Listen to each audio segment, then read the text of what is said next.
Good evening. I'd like to open the October 24th, 2023 special board meeting. And I'd like to announce that meetings of the Mechanicsburg Area School District Board of Directors are being recorded and live streamed for the purpose of transparency and increased public access. The live stream, along with the recordings from previously held meetings, can be found on the school board's YouTube channel. We'll move on to item 1.05, roll call. Mr. Longwell. Mr. Bradley. Here. Mr. Burkhardt. Here. Dr. Lebo. Here. Mrs. Maris. Here. Ms. Morgan. Here. Dr. Rhodes. Present. Mr. Sanker. Here. And Mr. Rupp. Here. Item 1.06, endorsement of agenda. Are there any additions to the agenda, Mr. Longwell? There are no changes, Mr. Rupp, and the agenda will otherwise stand as written.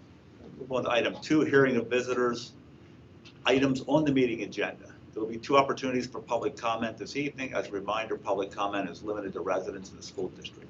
At this time, we have reached the first opportunity for public comment. The opportunity is reserved for comments related to items that are listed on the evening's agenda for a vote. The second opportunity for public comment will occur at the end of the meeting. The second opportunity for public comment is reserved for comments on issues not listed on the agenda and not being voted upon. Public comment will be limited to 3 minutes per individual and requires community members to observe a reasonable decorum. If you'd like to address the board, please come up to the podium and share your district name and address. Seeing no one in the audience would like to make a public comment, we'll move on to item 3. Item 3, new business policy. Item 3.01, Mr. Bradley.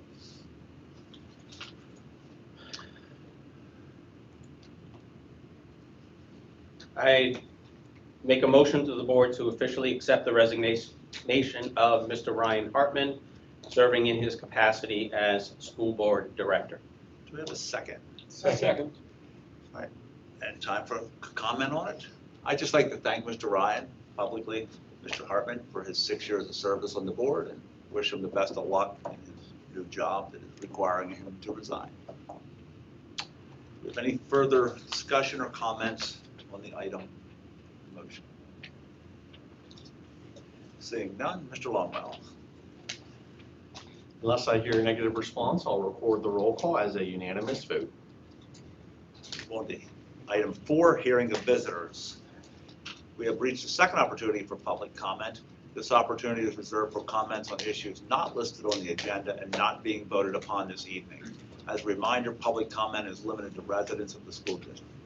Public comment will be limited to 3 minutes per individual and requires committee members to observe a reasonable decorum.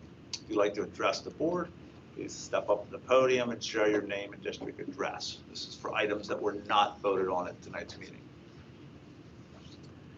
Seeing nobody, we'll move on to item 5, Ms. Morgan.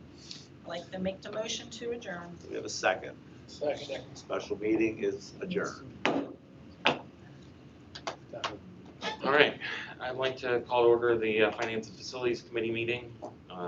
Doing this from my phone while my computer restarts, so bear with me here.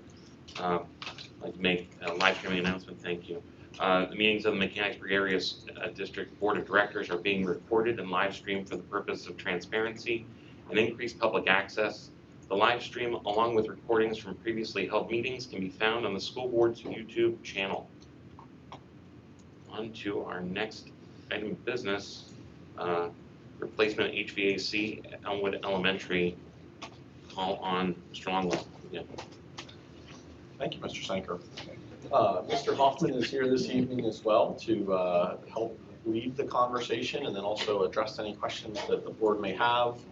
I thought maybe we would start with kind of a philosophical lead into the conversation around facilities planning. And so with facilities, depending on what you're talking about, there's a useful life that may range from 10 to 15 years, maybe up to 20, 25, 30 years. And things need replaced or addressed at different points in time. And so the facilities planning process really lends itself to an ongoing process where we're really never done. There's never a point in time that we can say, okay, we've really addressed it all, because then you start to look out over a 5 or 7 year period and there might be something more that exists out there. And so one thing I think this district has always done well is by being visionary and looking into the future and saying, what are projects that exist out there? What are the priorities of those projects? And how do we fund them? It helps us to avoid something from sneaking up on us or not having the resources available to take care of whatever the issue is. In a similar connection, I just wanted to share, it's kind of the facilities planning committee that we have ongoing currently to look out to 2030 and talk about what exists out there and what are those priorities.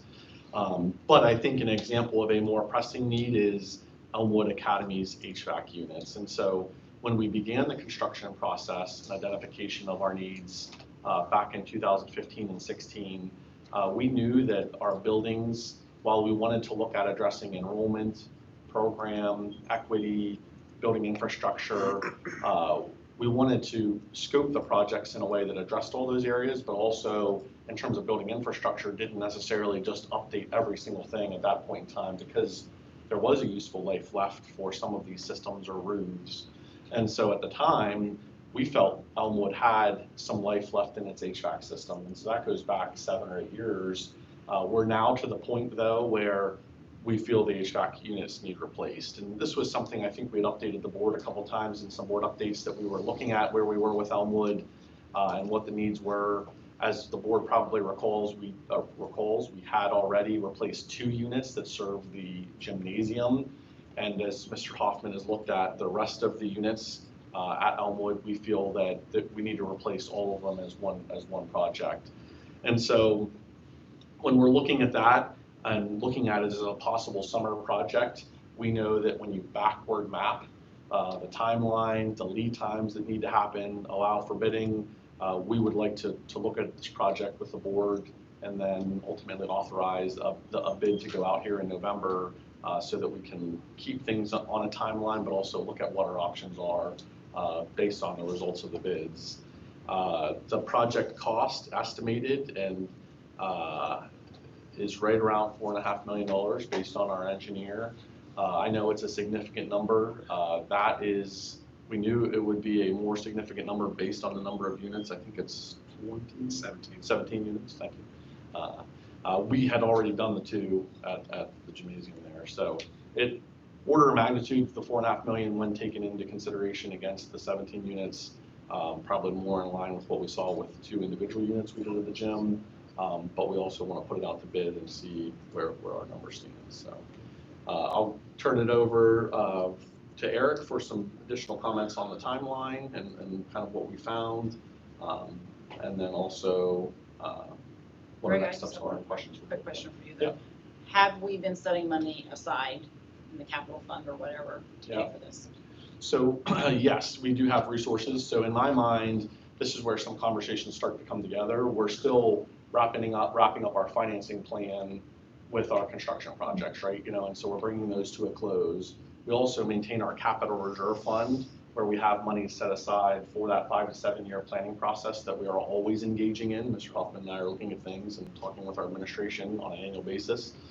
And then additionally, in the general fund, we also commit monies for construction and capital projects. So yes, we have the reserves. I think when you look at all 3 of those areas, we feel confident that we have the money without borrowing anything beyond the next borrowing, which remember, I think we were talking spring time frame, but looking at a $10 million borrowing to wrap up all of the construction projects. So we're not looking at another borrowing beyond that. So the financing plan plus the capital reserve fund, and we know as a backstop, we also have some money in the general fund. Just didn't want to borrow another $5 million. Yes. Yes. Well, but it's on our agenda tonight to look at fund balance commitments. Yeah.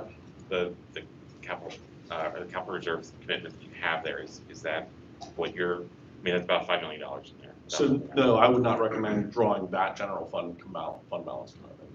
To your point, I think when you look more at the capital reserve fund plus wrapping up all the financing and the construction projects, that's where our view is between funding both this project and then there's some other things that do exist that the facilities planning committee will bring forward recommendations on, and that's where we start to dovetail all these conversations together. So the funds that are part of the $10 million next borrow, can't say that word, next allotment would cover this. I would say in concert with, so any money that we have at the end of the financing plan, we always intended for that the way we word our bond documents is a good question. The way we word our bond documents is that any money that remains at the very end gets rolled into the capital reserve fund. And so that's what I think I was trying to articulate, is that as we come to a close on all the construction projects and truth everything up, whatever remains goes into the capital reserve fund along with money that's already in the capital reserve fund, and then that ultimately funds Can you our- pull from like the 5% change order budget that we have set That's aside part for of all the true up. this? Yep. And if we're not spending 5%, we have some money left there too. So that's a good, and that's part of that true up that has to happen at the end, because we have all of the projects, even some of the elementary schools where we're still trying to close out contracts. We're truing all of that up.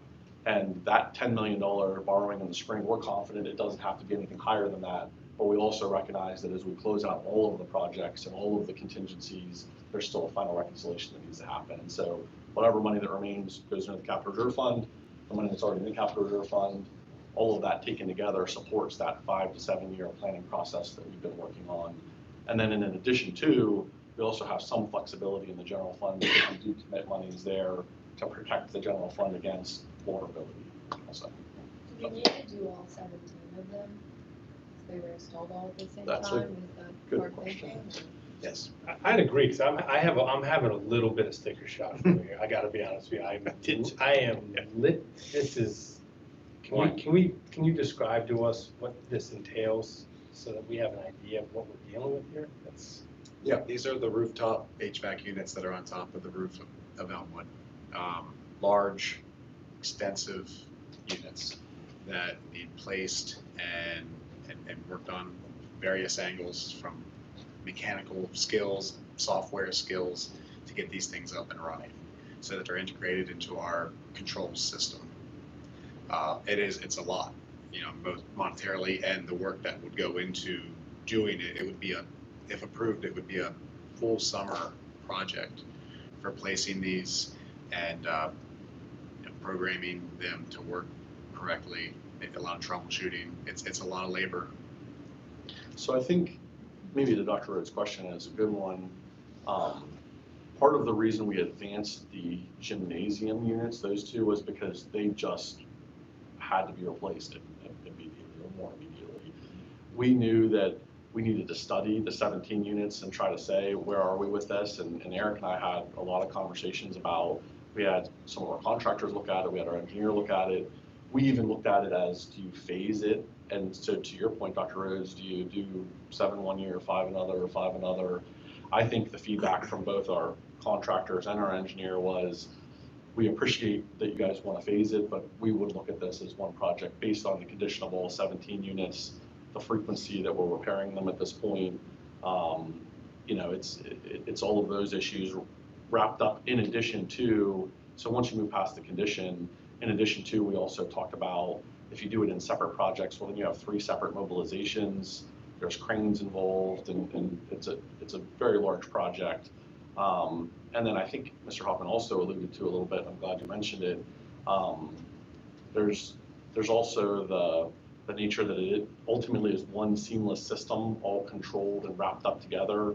And so if you do it as one, it's probably easier to try to tune and fine tune the entire system, what's controlling it, the brain, if you will, plus all of the individual units and the wings, versus trying to patchwork it together. And we've had some issues when we've done that. So we do have to replace the ones we just did Oh, in the no. gyms. Yeah, no. So we would have been at 19, but we did the 2 already, so now we're at 17. But how, you just went through that whole spiel about having them all linked Yep. together easily, but Yep. you're still gonna have 2 that are gonna be. So we will tie those in as part of it. There's just an extra complexity of, like, the more you have to tie in and piece it all together. If you can do it all at once with the 17, that would be the preferred approach, I think, from what we're being told by our consultants. And so there still is, to your question, we still need to tie those 2 into that one system, and that will need to happen. But I guess another way to look at it is, if you do it in phases, you have to tie the 2 to the 5, then to the 7, then to the 5, and the number of mobilizations. And so that's why our recommendation was to do it as one project. We know we have the funds. Sorry, Dr. Lieber. No, go ahead. I was gonna say, we've identified the funds. It was on our list. We knew that we were gonna have to look at it. And the time is that our recommendation. So is there, maybe you're gonna get to this, but is there something about the Elmwood project that's unique, or is that kind of are we looking at that kind of cost for all 8 buildings? Eventually, we're gonna have to replace some more at the other buildings. Now, we did add new units to a lot of our buildings through renovations. But there are still existing units on the rest of the buildings that will need replaced probably in the next 5 to 7 years. And that's a typical, I think Dr. Rose had figured out, 263,000. $265,000 a unit. I mean, I mean, that's with labor and. give or take. But I think Mr. Longwell had to tell me at least 3 times before I heard him right, and I'm not sure how many times you had to tell him before he heard it right. There was some silence the first time we had the conversation. Yeah, I can. It is, it's a sticker shock. What I do is, though, I step back and I try to do it from a layman's terms of, well, what's your furnace and your air conditioning in your house? If you had to replace all of that, what would that look like? And these units are serving many, many houses, if you will, per unit, right? And so when you look at it through that lens, it is a massive building that is receiving both heating and air conditioning. Is there a projected energy savings in these new units, do you know? There is, I don't have But that it wouldn't, information. it's not gonna be some major amount, like going from steam heat to a rooftop, you know, it's. But, it's the new model, that every generation of them do get better with the energy savings. It'll be more savings than what we have now. And what's the Yeah, typical rebate. life cycle? These were 17 to 20 years. I think the ones we need to replace were 17 to 20. The ones we are getting, I believe, are 20 plus. Are there any rebates related to that? I know there's certain energy that you. We've not looked into that yet. We can look at that as part of finalizing the scope, which is what we're doing now. We were hoping to have the conversation based on the timeline that we've received, look to authorize to release it for bid, and then ultimately, we would like to come back and to the January, February timeline to revisit the actual bids that came in, how do we feel about them, and again, examine the timeline there, even to make sure it's still viable as a summer project. So. And my second question is related to the COVID relief funds. Improving your ventilation is one of the projects that you can do to utilize those. Are we looking to do that? So we have mapped out the use of those funds already without using COVID relief for this. I think it's a good question. I think the only thing I worry a little bit about is the compliance requirements around the federal grants, and so I've talked to a few colleagues anecdotally that have used some facilities projects through the COVID relief, and there's just, anytime there's federal funds involved, it adds a whole nother layer. And so I think we certainly are looking at the COVID relief funds, using the rest of those, and how's that supporting the general fund. And I think that's where you start to interconnect some of these conversations. We're not using.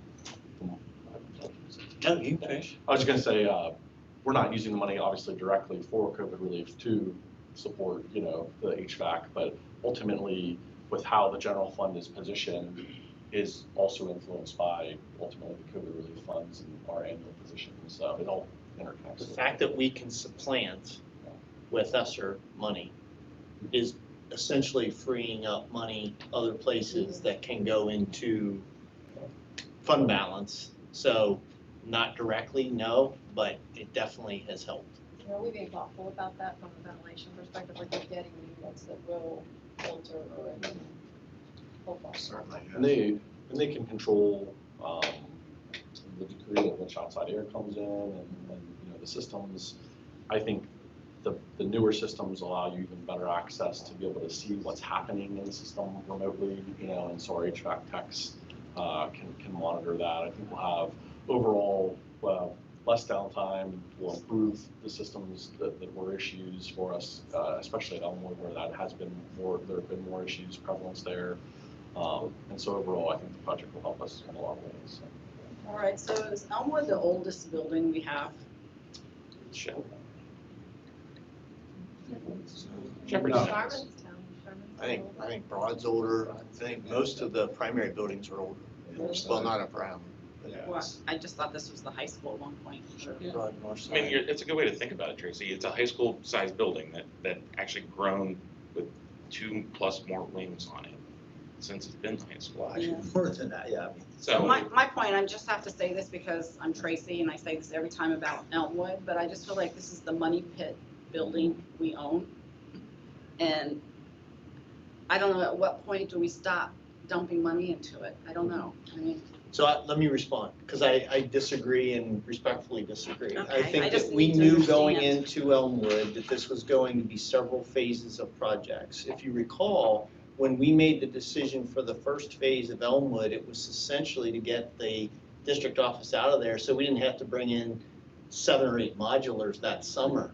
And so that was phase 1 of the project, right? And we knew that Elmwood, by just doing phase 1, was not going to look like our other elementary schools. So we knew for a fact that we had to do the next phase of Elmwood, which we did.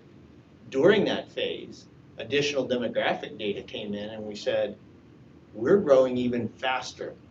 Elmwood wasn't the only building that we added on to. Remember, we added more on here at the kindergarten academy than we originally thought. We added more on at Upper Allen than we originally thought.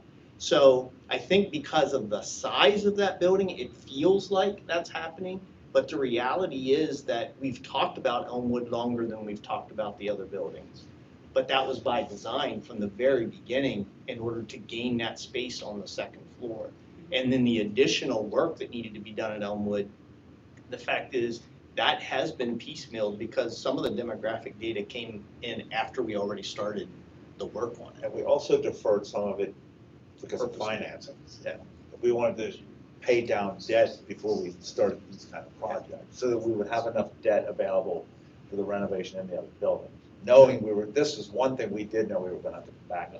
Yeah, Obviously, we money didn't know the cost, but has been this building because of the rock that we had to spend of millions of dollars I to know, but get the rock out of we our haven't house. put money into it for a while, so I'm just saying, Elmwood seems to come up every other year, and we have to put more. And you're right, it has been definitely a phased project, but it had to be in order to make the transition that we decided that we wanted to do, where this was all encapsulated into one project. And honestly, I would say, if we went back and looked at the cost per square footage in this building compared to what we've done at Elmwood, this probably is much more expensive, or more expensive, I don't know if you'd say much more, but more expensive than what we've done at Elmwood. It'd be an interesting thing to go back to, but I know that's come up before, and I've sat back and just listened to it, but I think in fairness to everybody, we knew 7 years ago we were gonna have to replace the HVAC. Why replace it with 7 years of life left in it though, when we could wait 7 years with what we had? So it does feel like it keeps resurfacing, but I think it's part of a plan, not random. Right. Well, I think, I appreciate that, but I want to just thank Yeah. you for having the money yeah, in your back pocket to pay for it as opposed to having to borrow. well, I mean, thank the taxpayers, not him. In support of your point, I would question that it had 7 years of life left. It hasn't had life for a couple of years. Well, that's true. This guy and his team has been band-aiding it Actually, for, Dr. Leo, you might hear Yeah. about that every now and then. Yeah. I do. I Yeah. do. Certain hot days or cold days. Well, and it doesn't really matter. There's some hot days when it's cold. yeah. And that's one of the major points of doing this, is that we're out of a lot of options with repair. Parts are obsolete, just components that are what used to be inexpensive components are now extremely expensive because there's not many left. They don't make them anymore. So these HVAC units are like Frankenstein monsters that we pieced together to keep Right. running, and it's been tough to keep them running. And at some point in the near future, we're not going to be able to keep them running. And I just raised that point unless people are sitting around thinking, well, we could probably stretch that out for a couple more years. Now we've stretched it. I think it's been more than stretched from what I hear. I've seen Eric standing on the roof with 1 foot up and 2 hands out, trying to hold everything together. I think it's also, to the administration's credit, it's also why we started this facilities committee, and we're looking out on the other buildings, so that, again, we know ahead of time as a board and as the public on what's gonna need done 3 years down the road, 5 years down the road, so. and I think that's a really good way to kind of circle back to the intro, is that that's one thing I think credit to this board and the administration and our staff, is that we do a nice job of not just focusing solely on next year, of having the vision to look out 3, 5, 7 years and say, hey, what are the bigger things that are out there that we need to be looking at and prioritizing and thinking about how do we support it resource-wise. So it's an ongoing conversation, and this one is a big one. It is our 3rd biggest building, and so probably the context to Mr. Sanker's point about the price tag. So, I think it's important that, as we're going to lose some institutional memory, we lost some with this special board meeting tonight officially, and that we've already seen and deferred the middle school HVAC units, right, for the same purpose. So like when that comes up, I don't know, 6 months from now, 3 years from now, whenever it's like, and we're all like, oh my gosh, like we looked at that 2 years ago at least, and we're like, you know, let's keep going. So again, I think that's going to be important for us to try and keep up with. Yeah, the price tag, I assume it's all going to be bid, so it is going to be what it is. That's my kind of like why I'm okay with it based on the size of the building. If you had said we got to replace them at Broad Street, that would be a different story. One of the places we really worked in. So And it may come in lower. that would be great. Yeah. Any other discussion on this item? Thank you, Mr. Hoffman.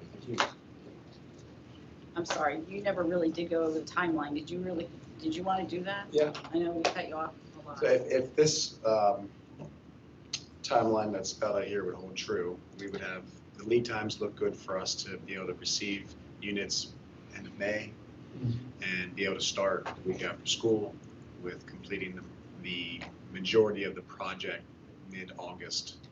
I'm sure it will lead into the school year with the final touches and controls and software type items, but the heavy lifting and the mechanical aspect of it should be completed mid-August.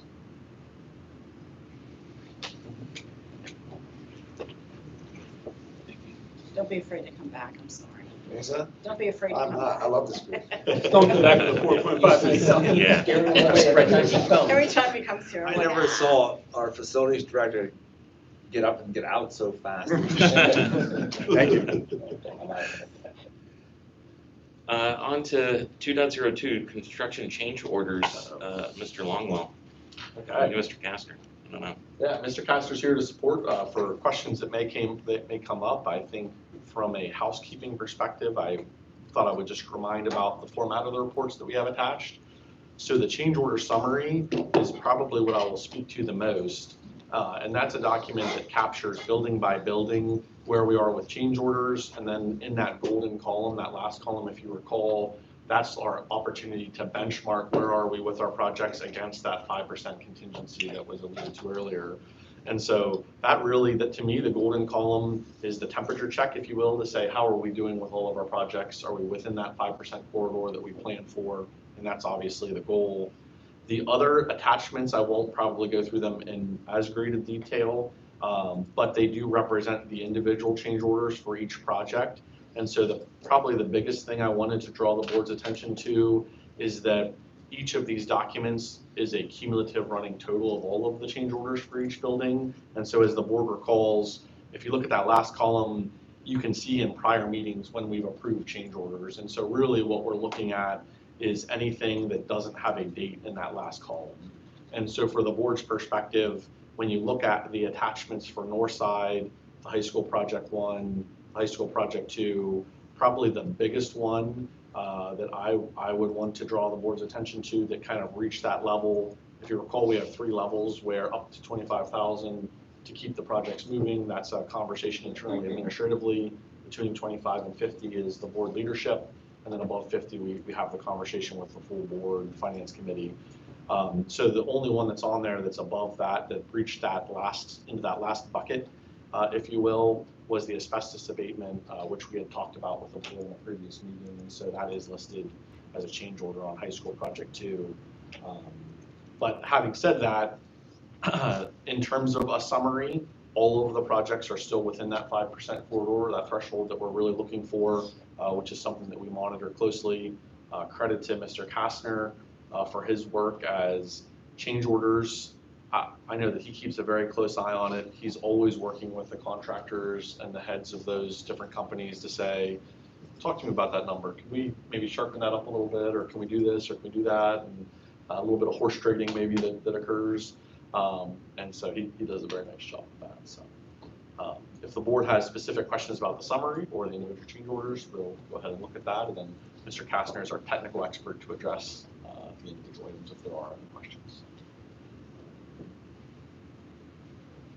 I want to piggyback on what Greg said. When philosophically, when this board made a decision to not just go with brand new buildings and instead use renovated buildings, one of the wild cards in making that decision was, what are you going to run into in these buildings? And as good as architects can be and as good as planning can be in that, there are always surprises. And more so, I would say, in renovated buildings or buildings that you do additions with than new builds.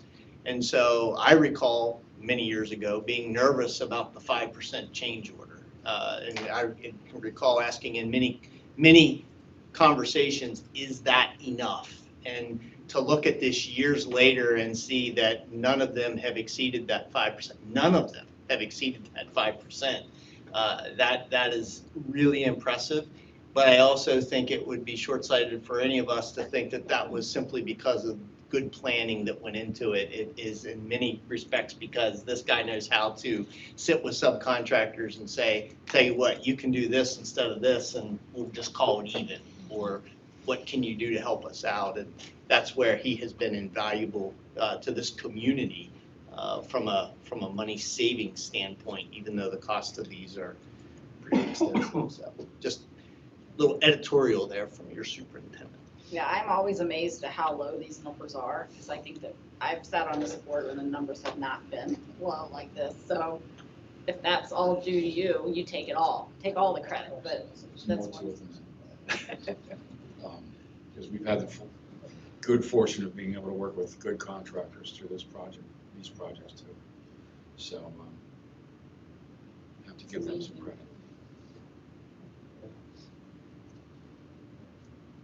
All right, nothing else. I guess we move forward. What we need to approve the next meeting. Thank you both for that report. Thanks, Mr. Castor, for all your work. Thank you. Thank you. On to 2.03, approval of fund balance commitments. Mr. Longwell. Thank you, Mr. Senker.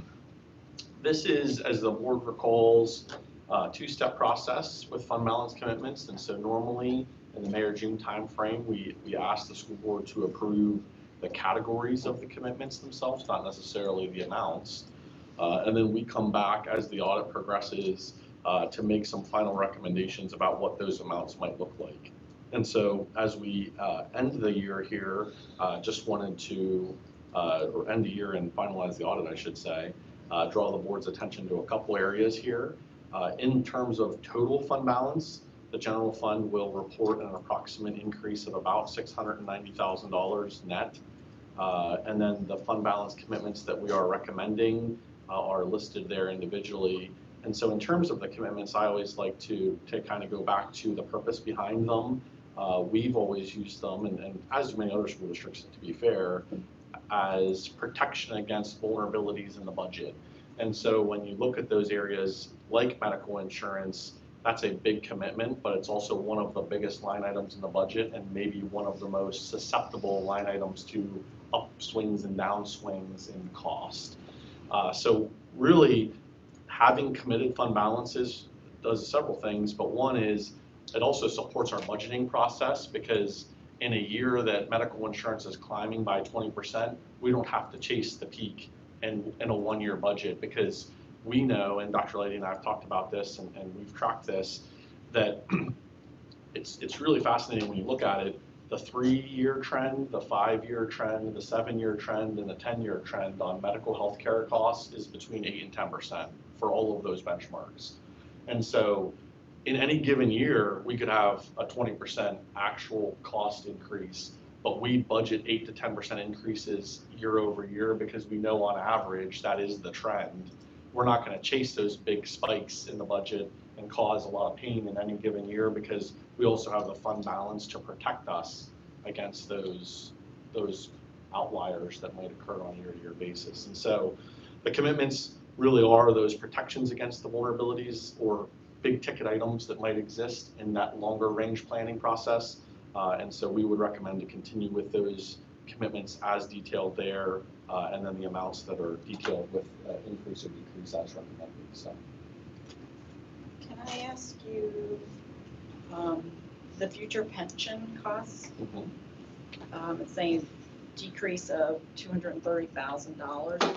Yeah. What would cause that, That's a good question. that's a big number. It is, yeah, it is. And we've really been stepping it out of the budget as time goes, because as the pension increases have kind of leveled off, we don't see, at one point, that number was well in excess of $1 million, if the board probably recalls. We don't see as much vulnerability, say, as medical, where we need to have a big number set aside there. And so we have been decreasing the pension costs. I think pension, while it has leveled off, it kind of decreased, but then it looks like it's going to increase a little bit again. So we didn't necessarily see in this year zeroing it out. I think carrying a little bit of money there for that multi-year plan makes sense, and then we'll continue to assess it in future years to say, do we continue to step that down or leave a nominal amount in there? You know, that's something we look at. So. Finally hit the peak of that big number we've been working toward 20 years. for a long time. Yeah. Hopefully. Yeah. Hopefully. What's the trend data?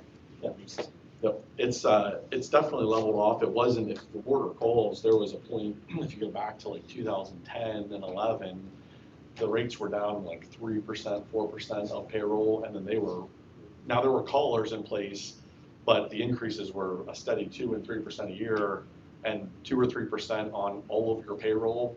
I know it only seems like a couple percentage points, but it ends up being a huge increase in the budget in terms of dollars. And so we have leveled off to where those increases or decreases are less than 1%.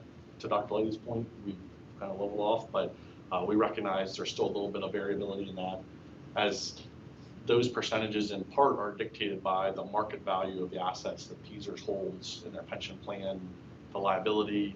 There's a pretty complex calculation that comes together to determine what those percentages are to be. Actuaries help figure that out on a basis. Anything else on this agenda item? All right. Thank you very much, Mr. Longwell. Committee meeting adjourned.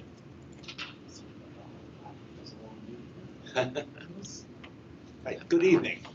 I'd like to call to order the October 24th, 2023 work session. I'd like to announce that the meetings of the Mechanicsburg Area School District Board of Directors are being recorded and live streamed for the purpose of transparency and increased public access. The live stream, along with recordings from previously held meetings, can be found on the school board's YouTube channel. I'd like to move on to item 4, curriculum. Item 4.01, new course proposal, America's Civil Rights Movement and its Legacy. Dr. Leidy and Mr. Pitts. Look at that timing. I know. Say. Excellent timing. On cue. All right, you guys don't get too comfortable. Come right And Mr. Pitts also, item 4.02, new textbook adoption for AP European history. That way you can just carry through. Yes, yeah, we can slide right into Yes. the two. So we will talk first about the new course, and for that we have our department chair, Clay McAllister, here, and one of our middle school teachers, Megan Miller, here as well. And then we'll give you an opportunity to ask any questions, have a discussion about the course that you'd like, and then, yeah, we'll jump right in, and Mr. McAllister will jump into the textbook for European history. So I'll give a little bit of an overview of two of the things that really excite me about this new course offering. And then I'll turn it over to these folks to be able to share more. But the first one is the meeting pattern for this new course. And the second one is the content of the course. So in terms of the meeting pattern, I'll remind you of some specifics to our high school schedule. So you know it's a 6-day cycle that we have at the high school. And when we moved to the block schedule, we had what was originally day 5, but has become day 6. A different schedule on day 6. Day 6 has some large chunks of time during the middle of the day and some shorter chunks of time at the beginning and end of the day. Those large chunks of time in the middle of the day on day 6 are used primarily to be able to provide opportunities for our ensembles to meet, and also for different supports to our students. Those ensemble periods are the one day per cycle where our conductors and directors are able to pull together all of the students for those ensembles. So it's a critical part of our schedule.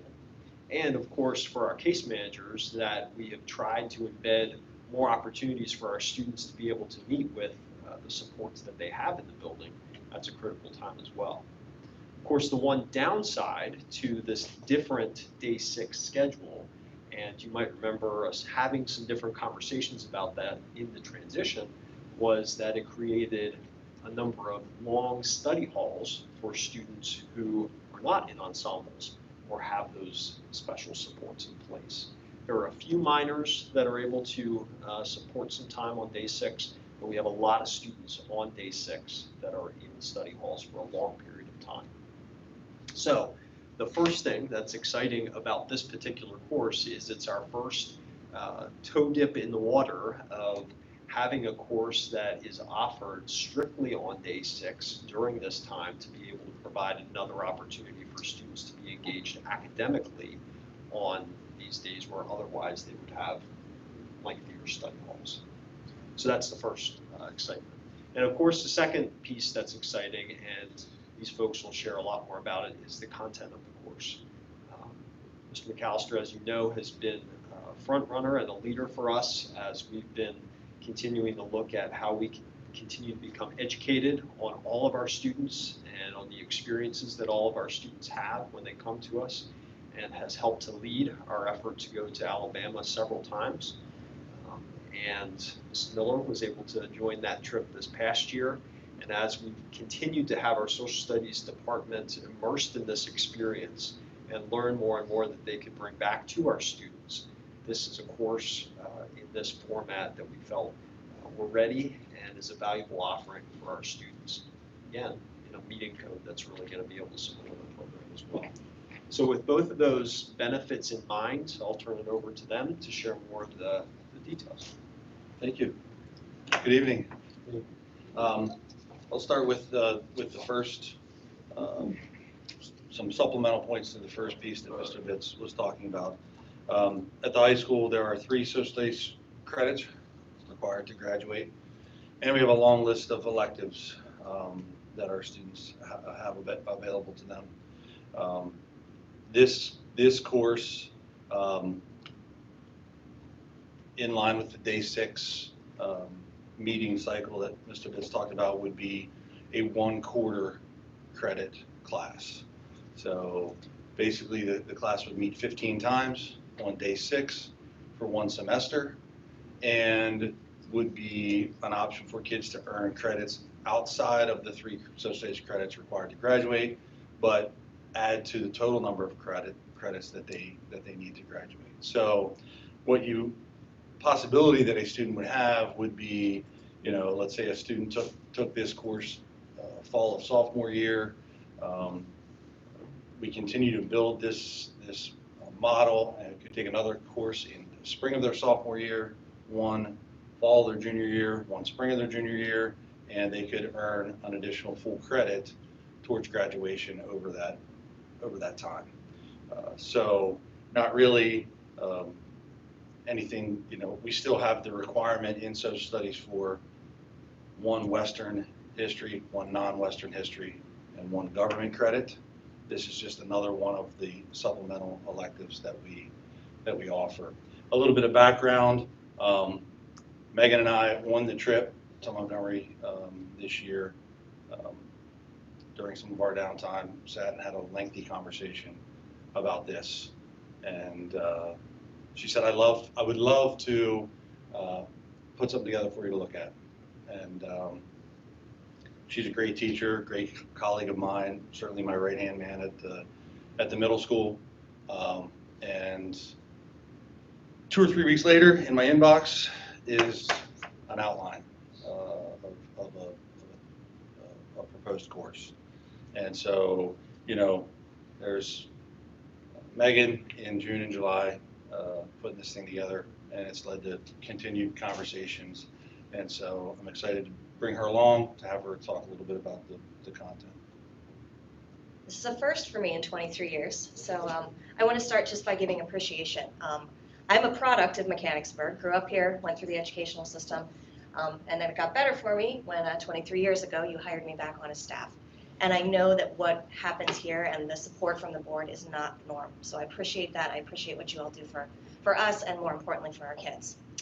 And the opportunity to go to Alabama was was really a defining moment in my professional development as an educator, and the opportunity to grow as a person, to grow as a professional, and have dialogue with my colleagues led to the creation of this course. So I'm excited to share it with you. I'm pretty passionate about it, and I'm looking forward to hearing your feedback and your questions. So in terms of the course, it is very rich in content. Our experience is to walk the Edmund Pettus Bridge in Selma, to speak with someone at the 16th Street Baptist Church in Birmingham who worked alongside of Dr. King, and to go through that Legacy Museum in Montgomery just were life-changing for me. And again, the content is so rich. I've always loved, this has been my favorite era of American history, always. But it just brought it to life in different ways, and I thought, wouldn't this be a great elective for kids to be able to explore in depth? While these concepts are covered through the scope of our survey courses, to be able to really dig in deep. And it's rich in content, but it's also rooted in those historical thinking skills that drive our whole curriculum. Students will be able to work on chronological thinking, analyzing cause and effect, historical comprehension, analysis, interpretation, research skills, and really, I think, most strongly from our transfer goals, the idea of diving into important issues in history and looking at how decisions of the past and the present affect the future. I think it's just, it's such great content to lend itself to that. You have the outline. I want to just highlight a few of the things that I think are really rich about the content of this course. I think some of it has to start chronologically. If we're going to discuss civil rights with our students, we need to go back and we need to look at the roots of American Black history. We need to talk a little bit about slavery. We have to talk about what it was like for Black Americans during the antebellum period and the Civil War.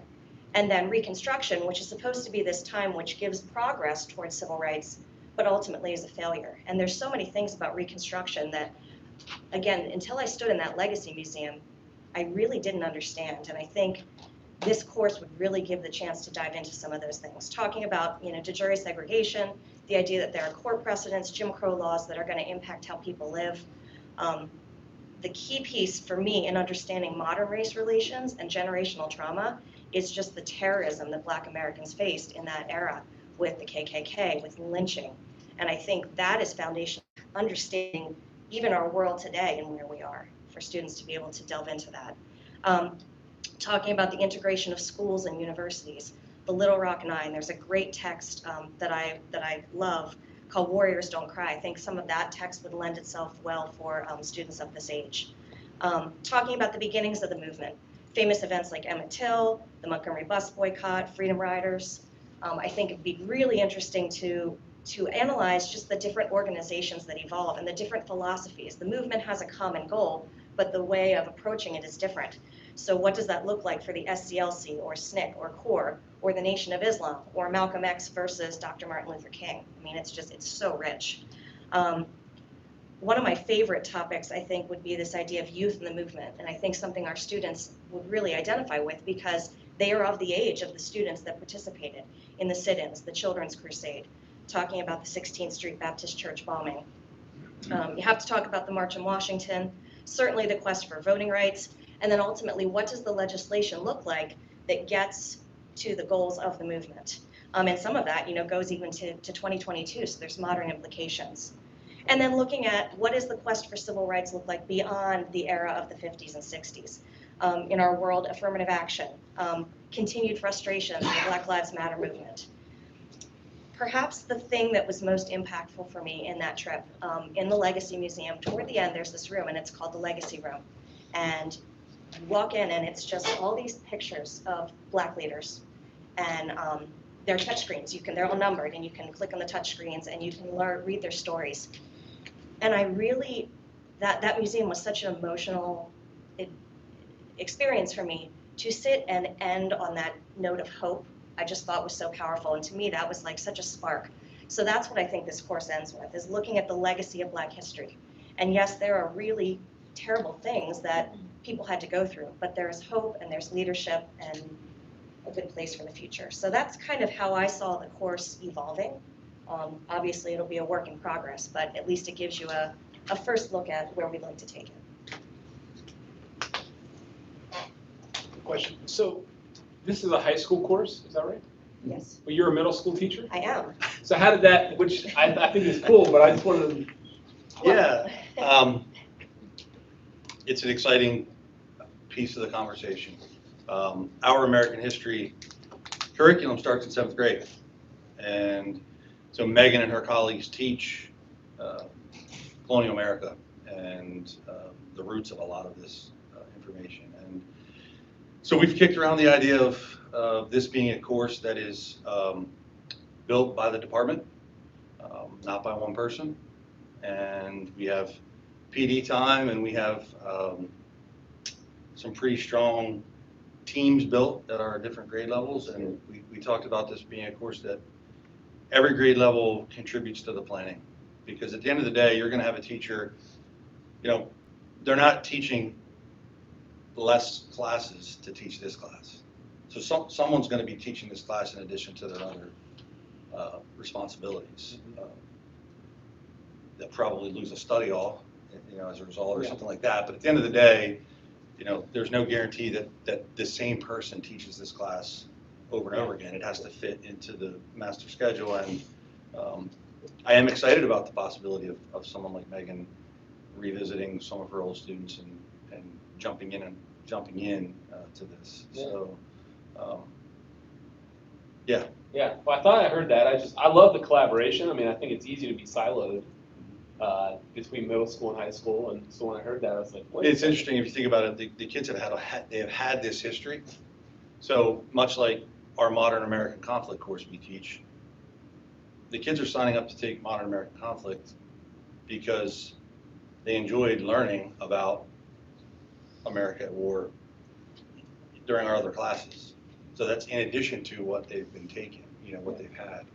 And so, the 7th, 8th, and 9th grade teachers probably would take the lead as far as, they're experts in that particular content, but we'd like to get it to a place where everybody's contributing to the creation of it. Yeah, that's great. And developmentally, at the high school, kids are going to be ready for different conversations. Mm-hmm.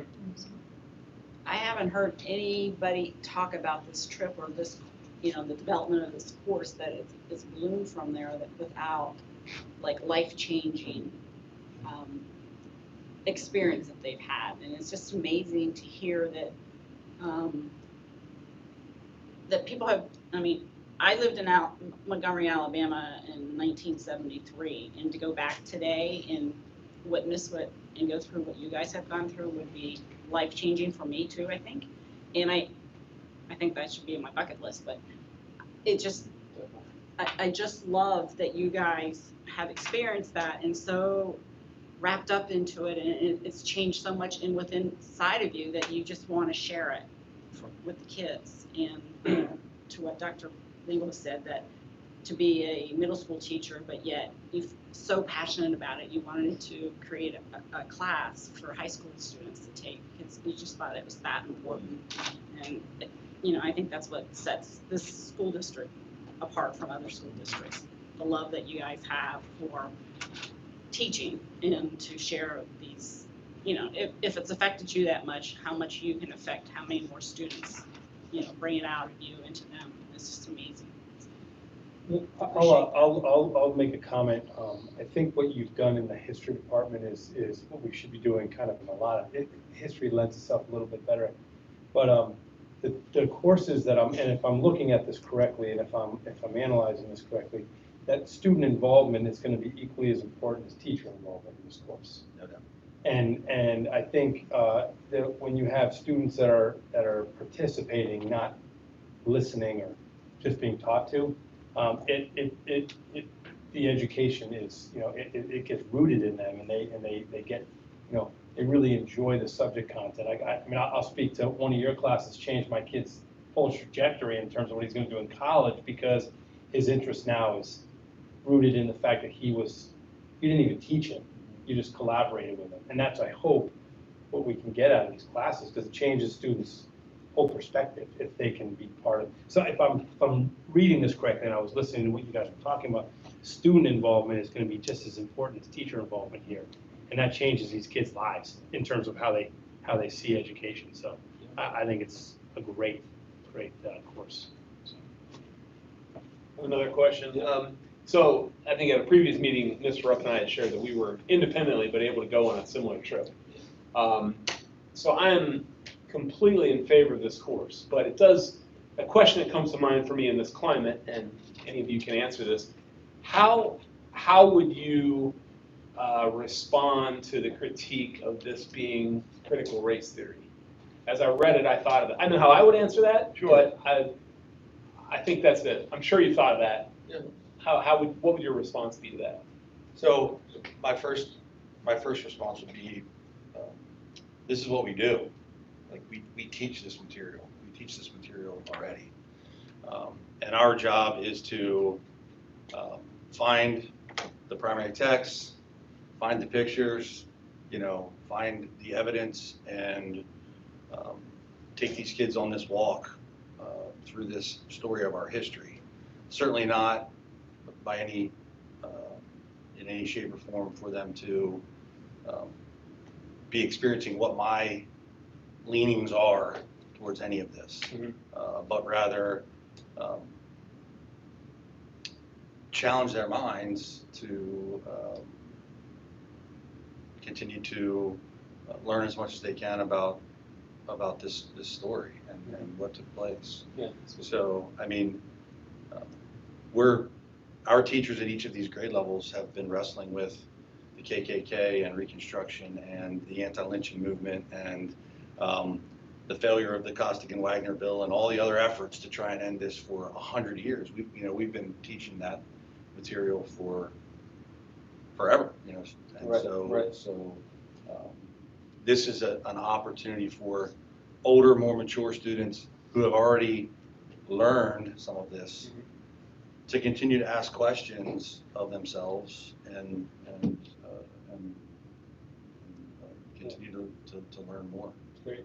And I appreciated the way Mrs. Miller ended her presentation talking about the hope, because I think the critique is that that's not what's presented. So I thought that was really important. So, and I agree with everything you said. I felt like it's the elephant in the room that needs to be asked. That was part of the reason I brought up, but I think when you, as a board, and we look at content and we look at, how is this going to be viewed as critical race theory and whatnot, I didn't hear anything in your presentation that would suggest that you were trying to impart your ideas on students. What I heard, if I'm correct, is that you are inviting students to explore these very challenging concepts with you. So I think that's where in my mind, when I think about education, could be wrong, I'm not an educator, but that's where that's where it's different. We're not teaching them points of view. We're teaching them concepts and history through their own thoughts. Is that somewhat accurate? I'll put it another way. We're not in the business of teaching students what to think. We're in the business of teaching students how to think. And when you look, from a very technical mindset, you can look at the historical thinking skills and those kinds of things. That is what we're trying to bring out in students. And in this case, we're bringing that out through some really challenging, important topics of our nation's history that they can sharpen their thinking skills through wrestling with some really complex content and social issues that we still don't have right today. Whatever side of the aisle on, I think everyone would agree that we don't have it right yet. So how can we continue to grapple with these and help the next generation grapple with these issues so that we do get into a better place? So as part of this course, are you going to encourage debate among students in terms of, once the information's there, are you going to encourage conversation and absolutely debate on it? I think that's more or less what everybody's saying. The beauty of a course like this is we're not bound by Dr. Rhodes mentioned AP US history. We are bound to a curriculum that is created for us by the College Board, and I have an obligation to those students to get them through its entirety, right? And there are decisions made along the way with how long we spend where, but this is where we need to get. This is an 80-minute experience 15 times. So today we're going to get an experience on this, right? They're not leaving with homework.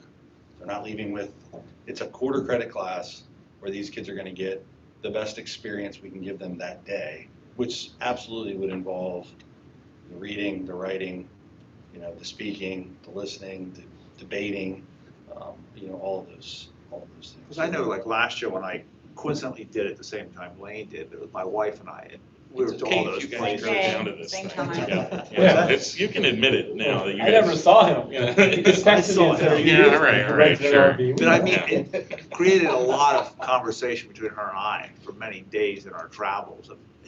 Places where we agreed, places where we disagreed. And I think that's what's so fascinating about it, is it forces the issue to the person, to the people. And then the people can take it where they want to go. And if the public doesn't like that, that's their problem. I'll say that today, I'll say that next month or every other month. If people don't like it, that's their problem. If they want to criticize the course and put names to it and things like that. And we've said it. Raises social awareness, and that causes people, it forces people to have conversation. And that's how we actually accomplish things in the long run. That's success. It's the essence of education. Absolutely. And I mean, I'm agreeing with everything you guys said, I'm just being stronger on it Yeah, because and just because When something's Dr. Liney controversial, started I don't want to talking be to a me- school district that doesn't address it.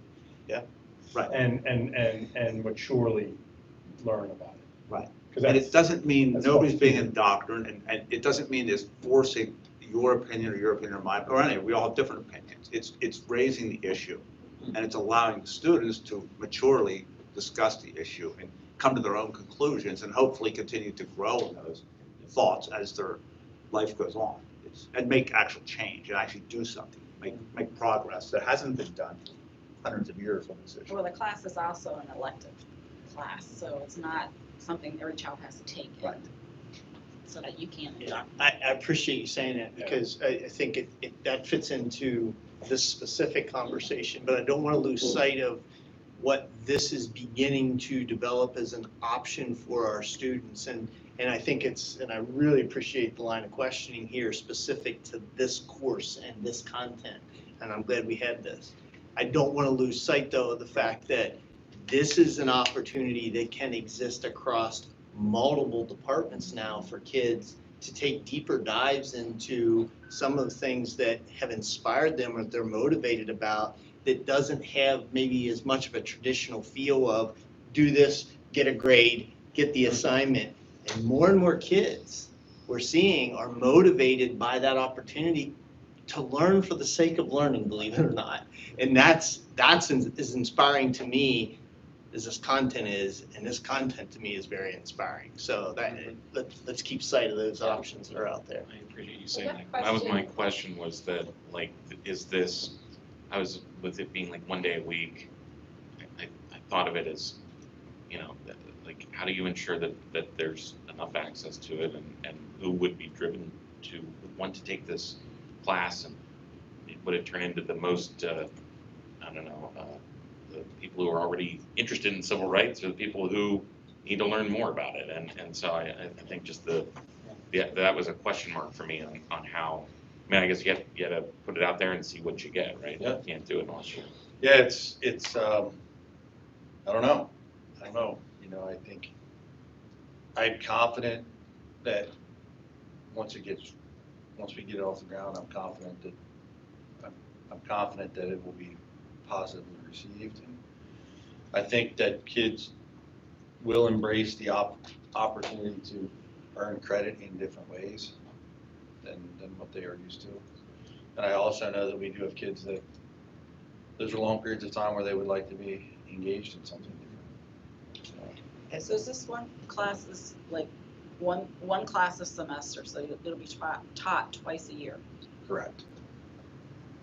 Do you have opportunities for adults to audit these courses? I was gonna say the same. Absolutely. I was gonna say. I think Mrs. Maris had a question. Well, my question is about the quarter credit, and I appreciate that it's because they're only taking it once a week, but it's a longer period of time. And the content that you talked about sure feels more robust than a quarter credit. And so I just sort of talk to me about how we landed with the quarter credit. So the conversation revolved around the fact that, a full credit class meets every day, 6 days. A half credit class meets twice a cycle for 85 minutes for a half credit. And so this is sort of how we landed on one. I'm teaching career development right now, for example. And so that meets once a week, once a cycle for a semester. It earns a quarter credit. So it's sort of in line with what exists right now with the makeup of credits. This feels like so much more. Yeah. I'm very excited about the opportunity, and I'm hesitant to even say the word critical race theory because this feels nothing like that. No, It and I feels- agree, but I also know That's, how people think that have nothing to do with. This Plenty of is about buzzwords right in there. honestly teaching our history, and if we're Yeah. afraid to teach our history, to your point, Mr. Rupp, then we need to have a different conversation. Right. Because then what is wrong? Why can't we talk about our history? Why can't we take that opportunity to understand what has happened in our history? what has accurately happened from multiple viewpoints, not just the winner per se, or the larger group or whomever. First of all, I think it speaks to the importance of this course, that it's a quarter credit course, and we've been talking about it for 20 minutes. And no, seriously, so, and that just speaks to the incredible nature of this content. And I think I'm it's sorry, to the point that it's not about the credit, and I know that's No. easy for me to say sitting here as the superintendent, Go but ahead, it really Kristen, do isn't about the credit. I don't see kids taking this because they need a credit to graduate. First of all, they're not gonna get it. And secondly, that isn't the purpose behind this. And then when we start bringing in the other content areas, offering similar things to this, that to me is, again, the essence of learning. Why are we here? And it can best be done in social studies and literature. I mean, that's two opportunities, I think, in education you have, Amen. that you can raise these issues in a fair way to everybody, and just raise the issues and just let it go from there and grow from there. It's really exciting to me. It truly is. I asked Mr. Pitts the same question about the quarter credit earlier today, but I was I was thinking of it only in a vacuum, but like the idea of there being more offered is intriguing, and we don't have to go down the whole path of it, but like the idea that there's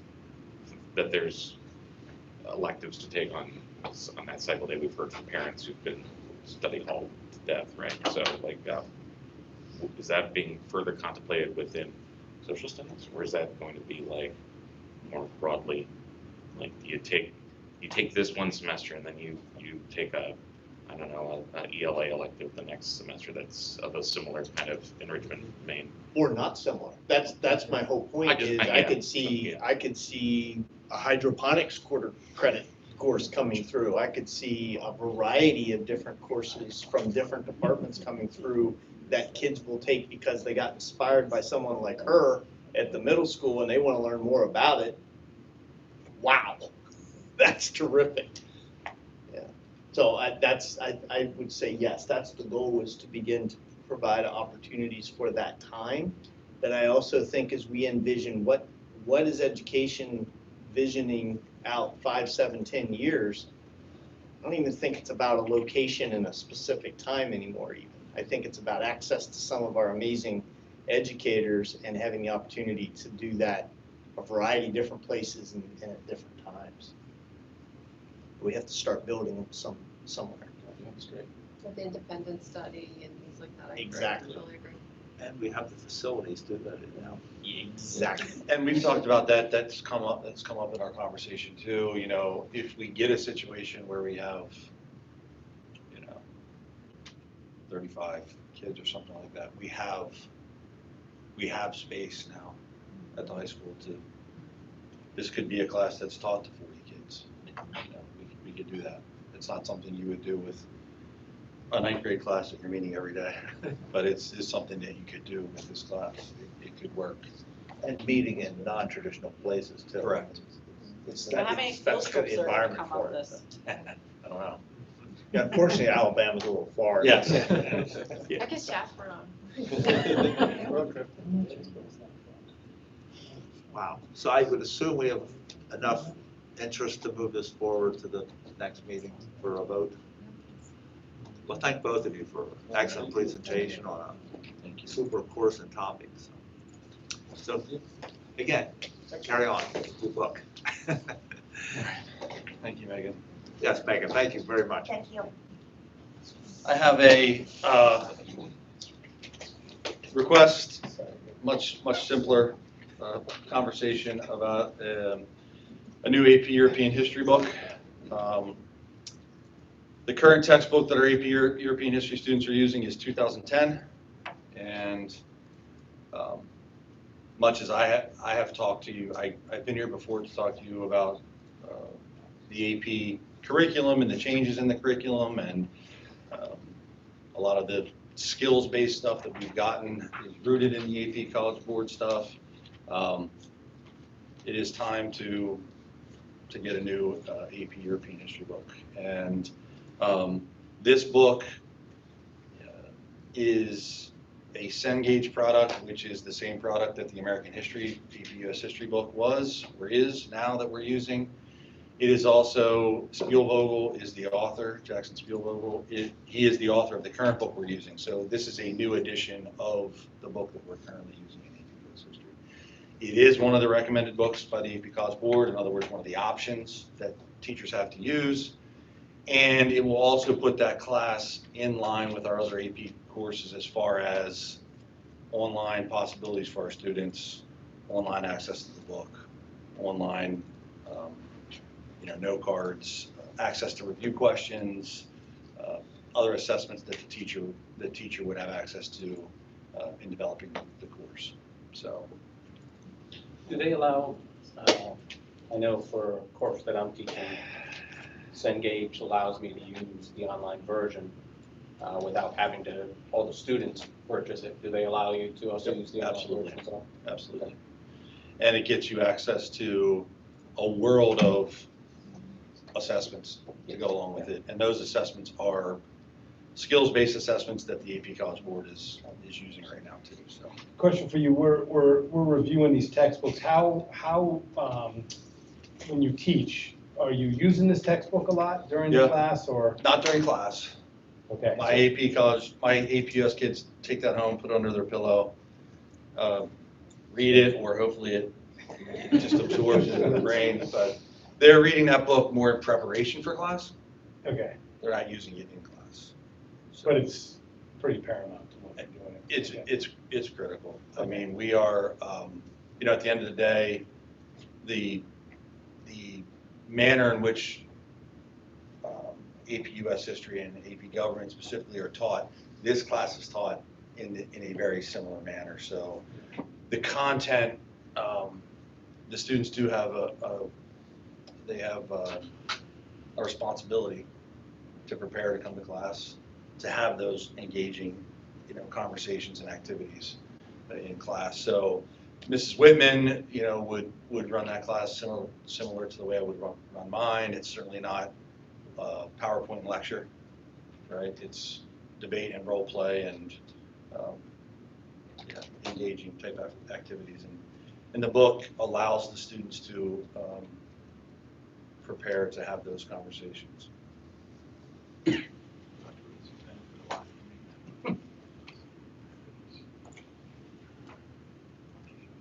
Questions on the new textbook for AP European history? So I do have one other question on the other item. How do you grade a class like this new class, where it's not so much, there's not as much gradable work, say? I just find that interesting on how. The new course or like No, I'm my saying class? the civil rights course. I just wanted to go back to that. Yeah, so they'll have to read, they'll have to write, they'll have to participate. Our teachers are very good at grading student work where they're expected to talk in the first person, for example, or they're supposed to engage in a debate or a Socratic seminar or whatever. So probably not a lot of paper and pencil tests. Like, that's what I was thinking as you were talking. It's just there's a lot less of the traditional way you would, you're not going to, it's not really something you would take a test on. Yep. So it's more just the interaction, the participation, the Correct. writings on it. Right. How much they'll actually engage in dialogue as opposed to I just throw my idea out there and I walk away. Right. So there's a lot of different skill sets that you evaluate on and you look for to build out instead of the multiple choice questions and the true and false questions. Research too, requiring these students to find, you gotta find 2 or 3 primary sources, like teaching them how to research, you Right. know. A lot of our students, you know, that's new to them when they get to the high school. Because it's You know, just finding those sources. It's a on their own. subject, it's an issue that there's really not a right or wrong answer on. I guess it's really what made me think about it. Yeah. Something. And I do think the one time we toured the high school, you actually had a debate like that going on in your classroom that we got to see. I don't remember the topic, but Andrew Jackson. yeah, was that what it was? We're doing that right now. What's that? Right now. No, we're doing that right now. Stop by tomorrow, period 2. See the grand finale. I don't think a course like a C test taker like yourself could maybe get an A. I did get A's. I got A's on Not those good. I'm courses. sorry, I Absolutely. apologize. Well, I'm just saying, I don't know if I ever had history like that, and it really became apparent when this summer I was in Ireland, and I probably met 3 people that knew American history probably better than I did, and I know nothing about Ireland or Scotland, and I'm like, how did we miss that, or did we used to be so focused on our own history and didn't care about anybody else's history?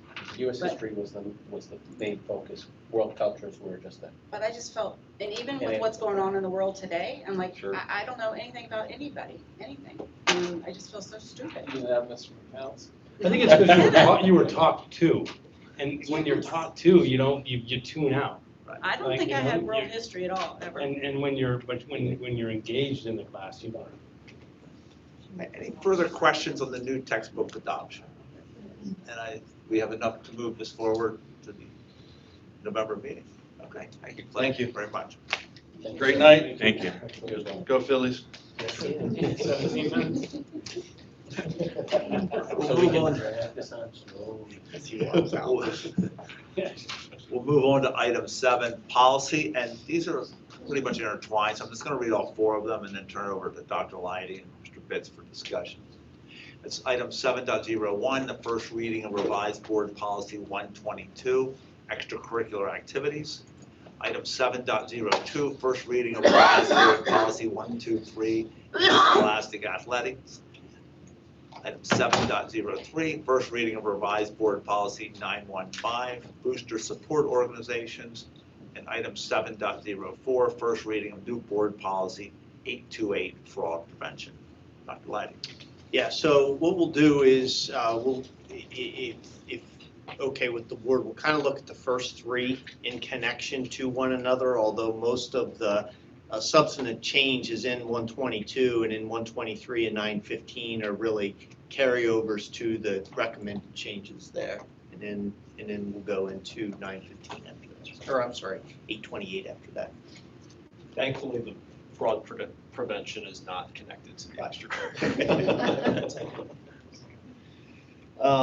This is really a milestone step in the work that we've been doing over the last several months related to extracurriculars. You as a board supported our request to be able to pull together a committee of stakeholders, including folks from right here on the board, to be able to examine our extracurriculars and the policies and practices around them. Our goal as a committee was to be able to look at our policies and practices and extracurriculars through the lens of our beliefs, and to be able to ask the question of, do our policies and practices correspond, connect, align with our current beliefs as a district? And really the foundation of that were 2 questions, 2 issues, if you will. The first one being that we know as a district that we believe in the importance of extracurriculars as being part of the student experience. It's part of our belief statements, it's been part of our comprehensive plan, the importance of extracurriculars, not just athletics, but also music and other opportunities for students to be able to engage in. We believe in that importance. The second piece is that we know that we have policies. We're committed through our comprehensive plan to be able to examine policies that we have in order to say, do these fit with maximizing equitable opportunities for our students and being able to maximize the opportunity for them to be able to participate and find belonging in the things that we offer. So with those 2 pieces hand in hand, we dove into extracurricular policies to be able to examine them really from 3 areas. We examined the creation of extracurriculars, the funding of extracurriculars, and then additional policies and practices that may exist. And all of that sets the stage for the 3 policies that you have before you. And I will share that we looked at ultimately connections to several other policies, making sure that there weren't other connections out there that we wouldn't have to make some changes to. For example, discipline, extracurricular participation by charter and cyber students, student activity funds. These were all policies that we double checked to make sure that there weren't some changes there to some of those. And ultimately, we come to these 3, the first reading for you and a summary of those changes. So I'll just go through each one of those, as Mr. Longwell would say, buckets, if you will, of the policy to be able to talk about some of the changes that we're recommending in this first reading. So the first part, and we're really focused on policy 122, 123, and 915, the changes there are to bring those into alignment with 122. But the first part of 122 is with the creation of extracurriculars and trying to bring about a process to be able to shore up what extracurricular activities are we sponsoring and approving within our district. The language that had been in the policy for quite some time was the language about board approval upon recommendation by the superintendent.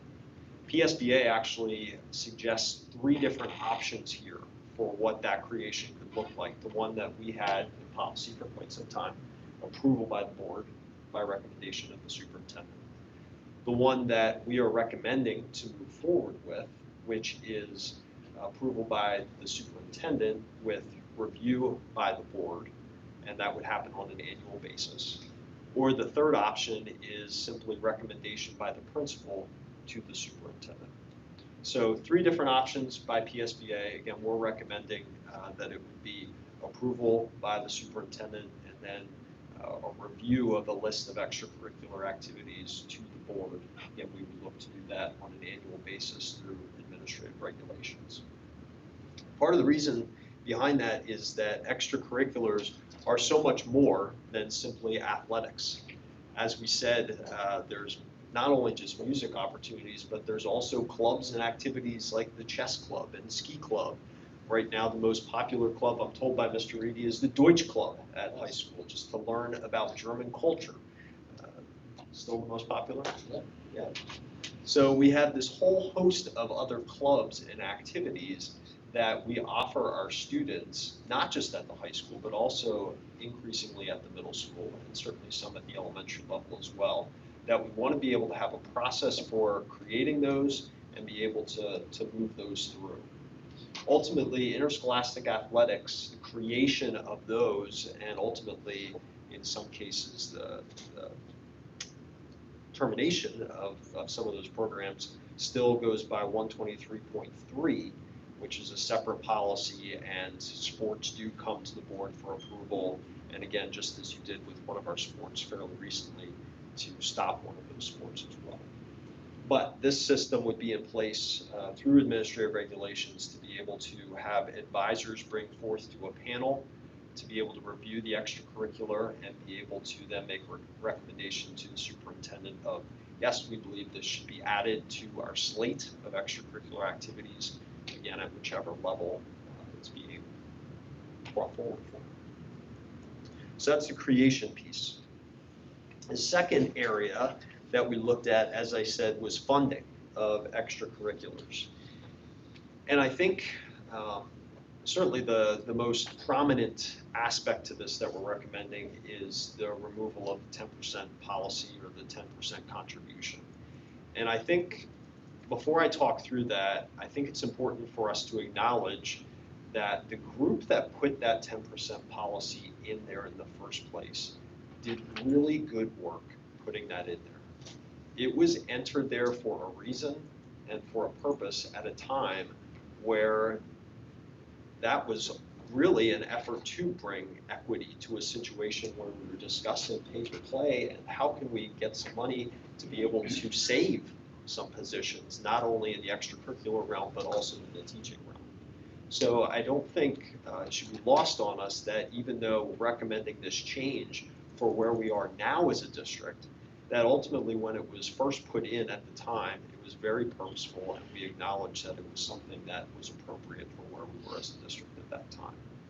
But we have seen that over time, where we are now, and how that 10% policy or 10% contribution has played out over time, that it's time for us to look in a different direction. And ultimately, our recommendation here is to be more explicit about the fact that extracurricular activities are truly a cost sharing. It's a sharing between the district, between booster and support organizations, and quite frankly, families themselves. And it always has been something that those three groups have been contributing to. Our effort is, as I shared in a previous presentation about this, is to be able to standardize in some ways the formula for what that sharing looks like depending on the particular activity. So we know that there are some activities that in the administrative regulation we would identify as being a sponsored tier 1 activity, where the district would be providing a significant amount of funds to be able to make sure that those extracurriculars are up and running.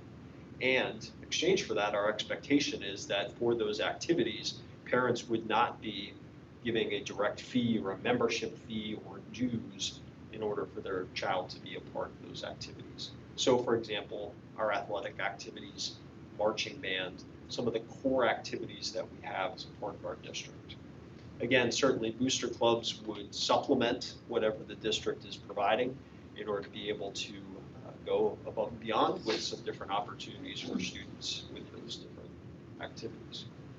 Then there would be another group, sponsored tier 2 within our administrative regulations, that we would identify those groups that we believe there's something that the district wants to contribute in terms of being able to provide a stipend for the advisor or coach that is providing the instruction to that activity, probably a more specialized activity, something like National Honor Society is something that's available to all of our students. We're looking to make sure that that continues to be available to our students, and we right now provide a stipend for folks that are going to be in charge of that particular activity.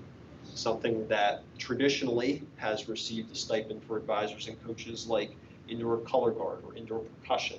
We have some very specialized advisors and coaches there that are providing instruction that we would intend to continue to provide the stipend to those folks to be able to work with our students. But beyond that, we would be looking for the costs for participation there to be a shared cost between the booster clubs and support organizations, and then directly from parents as well. Then we know that there's a third group that are simply approved extracurriculars. And these would be extracurriculars that, quite frankly, in many cases don't cost any money at all, like chess club that might meet after school and a group just gets together because they have a special interest in something.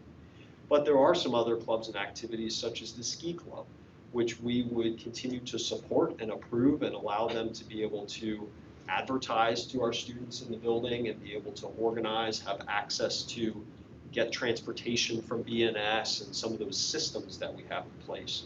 But they would be solely funded by families. We wouldn't start spending money on ski tickets for everybody on the ski club or buying or renting skis for students that are participating in the ski club, but we would continue to make it available for students. So again, the idea behind funding, short and sweet of it, is removing the barrier of the 10% contribution and instead moving to the shared cost model where we're able to, through our normal budgeting process, be able to manage the costs and the contributions that the district is making to these different extracurricular activities. So Is there a way for you to go from tier 1 to tier 3 to 2 to 1? So I think just as we have the process for beginning an extracurricular, it would certainly be conceivable for somebody to come to that panel and to the superintendent and say, we'd like to advocate for some more funding. I think it's important to note also that beyond just the regular general fund balance or general fund budgeting that we do with different activities, that the schools as well, both Mr. Reedy and Mr. Yan, have money available within their own building budgets to at times be able to support different extracurricular activities and some of the things that they're doing. So that might be a little bit more specific. If the student council wants to go to an event, I know that both, again, Mr. Yan and Mr. Reedy have supported that when they could with maybe some funds in their budget. So I think even those buckets, while the simplicity of it is that there's 3 buckets, I think there's even more opportunities within those. Because even the traditional booster organizations, you could look at grants from Wildcat Foundation, you can look at, there's actually our speech and debate has a nice grant that they're able to use. So there's other opportunities beyond the traditional ones in our mind. Mr. Senko, one of the other areas, if you think about it, usually what we do when somebody comes to us and says they want to start a new sport, we don't fund them right away. We say, okay, Booster Club, first couple of years, make sure it's sustainable, make sure that it's something that really is drawing in. And then after a couple of years, if they prove that the participation is there, there's a need for it, then we offer it, we'll move it up to the next level and we'll begin to fund it in the next level. So initially it would be funded by the Booster Club and the parents and whatever it is. And then after it's been proven, we would move it up. I think we did that for water polo for a period of time, that we had them as a booster. And then once they showed that it was sustainable, then we said, okay, now we'll bring it up. And then we took on some of the expenses that were associated with it. So it would move from a 1 to, from a 3 to a 2. Would we still require that though for sports now that they go through that period with the booster clubs? I mean, as I read the policy, they could just go and get approval from the process to be water polo. 123.3 or this recommended policy? This, Yeah, I think that was Mr. Bitz's point of pulling 123.3 out as it relates specifically to athletics, I mean. And because there is policy specific to athletics about addition and deletion of those sports. well, the confusion for me is the definition of an extracurricular for the purposes of this policy. An athletic activity means the following. So are we saying that an athletic activity is not an extracurricular activity? I think what we're saying is that it's an extracurricular activity, but the process described in 123.3, since they have a specific policy to that, supersedes the process that exists in 122. So it's a more specialized process. To note that somewhere, because I read that an athletic activity falls under extracurriculars, and then I read about the process to get an extracurricular approved. I think that this applies. It's actually not a bad suggestion. We were having the same debate about it feels like there's a contradiction there, but you don't want to pull athletics out of the rest of the policy either, because there's a lot of implications there. But because the board has made the decision about 123.3, it probably should be referenced in there, and we can do that as part of the side notes, or even within the policy itself. Was it difficult to establish those tiers? You know, it's interesting. So I sent Dr. Lighty a picture of my dining room table with paper all cut apart, categorized, and On a Saturday night, by the way. You know, after the richness of the conversations we had at the committee level, I would say that by the 3rd meeting, as a committee, we're to the place, and I looked to Mr. Bradley because he was there at this meeting, we were to the place where as a committee, we were saying there's got to be different groupings here.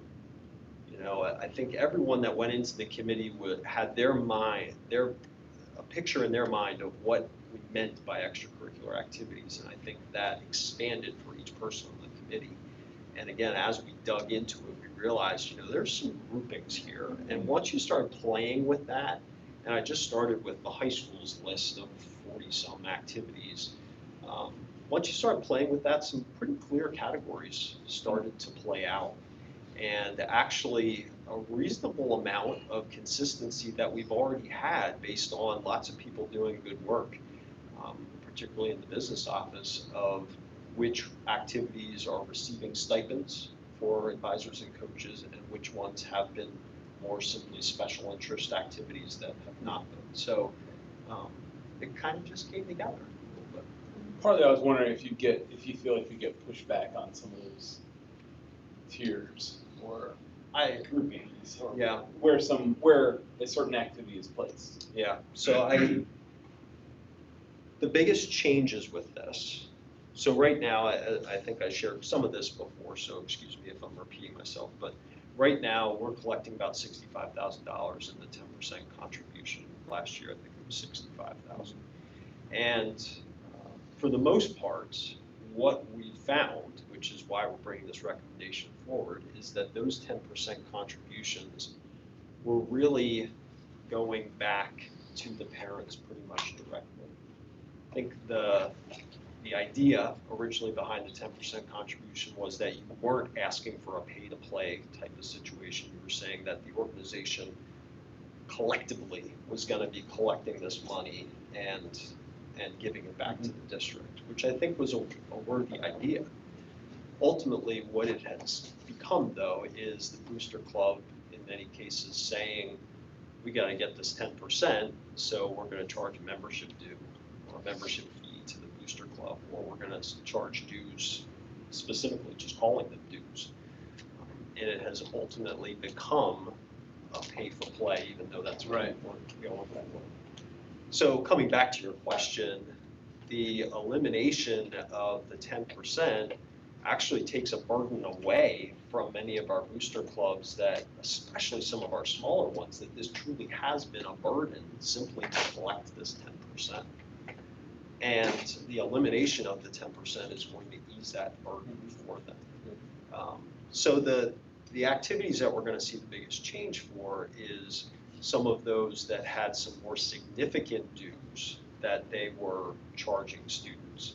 But we also saw that some of those dues were for expenses that really should have been the districts to be handling in certain instances.